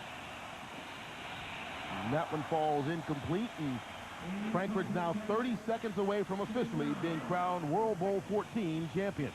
So it's kind of an amazing process. You know, they start in training camp in the beginning of February. You know, 50, 60 guys that have never met each other come together. You know, they put this thing together very quickly. They figure out their game plan. They take to the coaching. Here they are over here, and look at the fans. The fans got the sparklers, the lights going like it's a great concert. And there is an immediate attachment between the fans, the city, the teammates. It grows so quickly. Well, this is one that they will certainly remember forever. That one falls incomplete, and, you know, you've talked before just about getting your opportunity and taking advantage of it. Well, all these players doing a good job of taking advantage of their opportunities, but maybe none better than the running backs for the Frankfurt Galaxy today. Roger Robinson, 96 yards rushing, had to leave the game with a bad ankle, but set a rushing record in NFL Europe this season for the most yards ever in a single year. He gets hurt. Butchie Wallace comes in. Wallace puts up 143 yards rushing. That's the second most rushing yards ever in a World Bowl. Look at Roger Robinson there. You know, with the pads off, he was the best running back in this league. His foot's in a boot, but he doesn't care right now. He wants to celebrate this victory, this championship, before he goes home to see his wife, who he hasn't seen in the last 4 months. Hey, Mom. Look at that. Hey, everybody, I love you. Right there. Wallace is the name to remember tonight. We mentioned everybody calls him Butchie, but his name is Franklin Delano III. And he said, hey, if your name was Franklin Delano III, wouldn't you let people call you Butchie? Yeah, that's kind of how he said it, but really, he's as big as the president today. You know, he feels like a Franklin Delano because it's been a heck of an afternoon, and he took advantage of his carries. And that's really what you have to do, Kurt, at the NFL level, is when somebody gets hurt, there's an opportunity for somebody else to step in. I mean, when Trent Green got hurt in St. Louis years ago, I mean, to be able to see a guy like Kurt Warner step up, become the MVP of the league, win a Super Bowl, that's what you do when you get an opportunity. An appropriate way for the Frankfurt Galaxy defense to finish. Their sixth sack of the ball game, and they were a big part of today's victory. 22-7 the final, and the Frankfurt Galaxy are World Bowl champions.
This is the end of the game.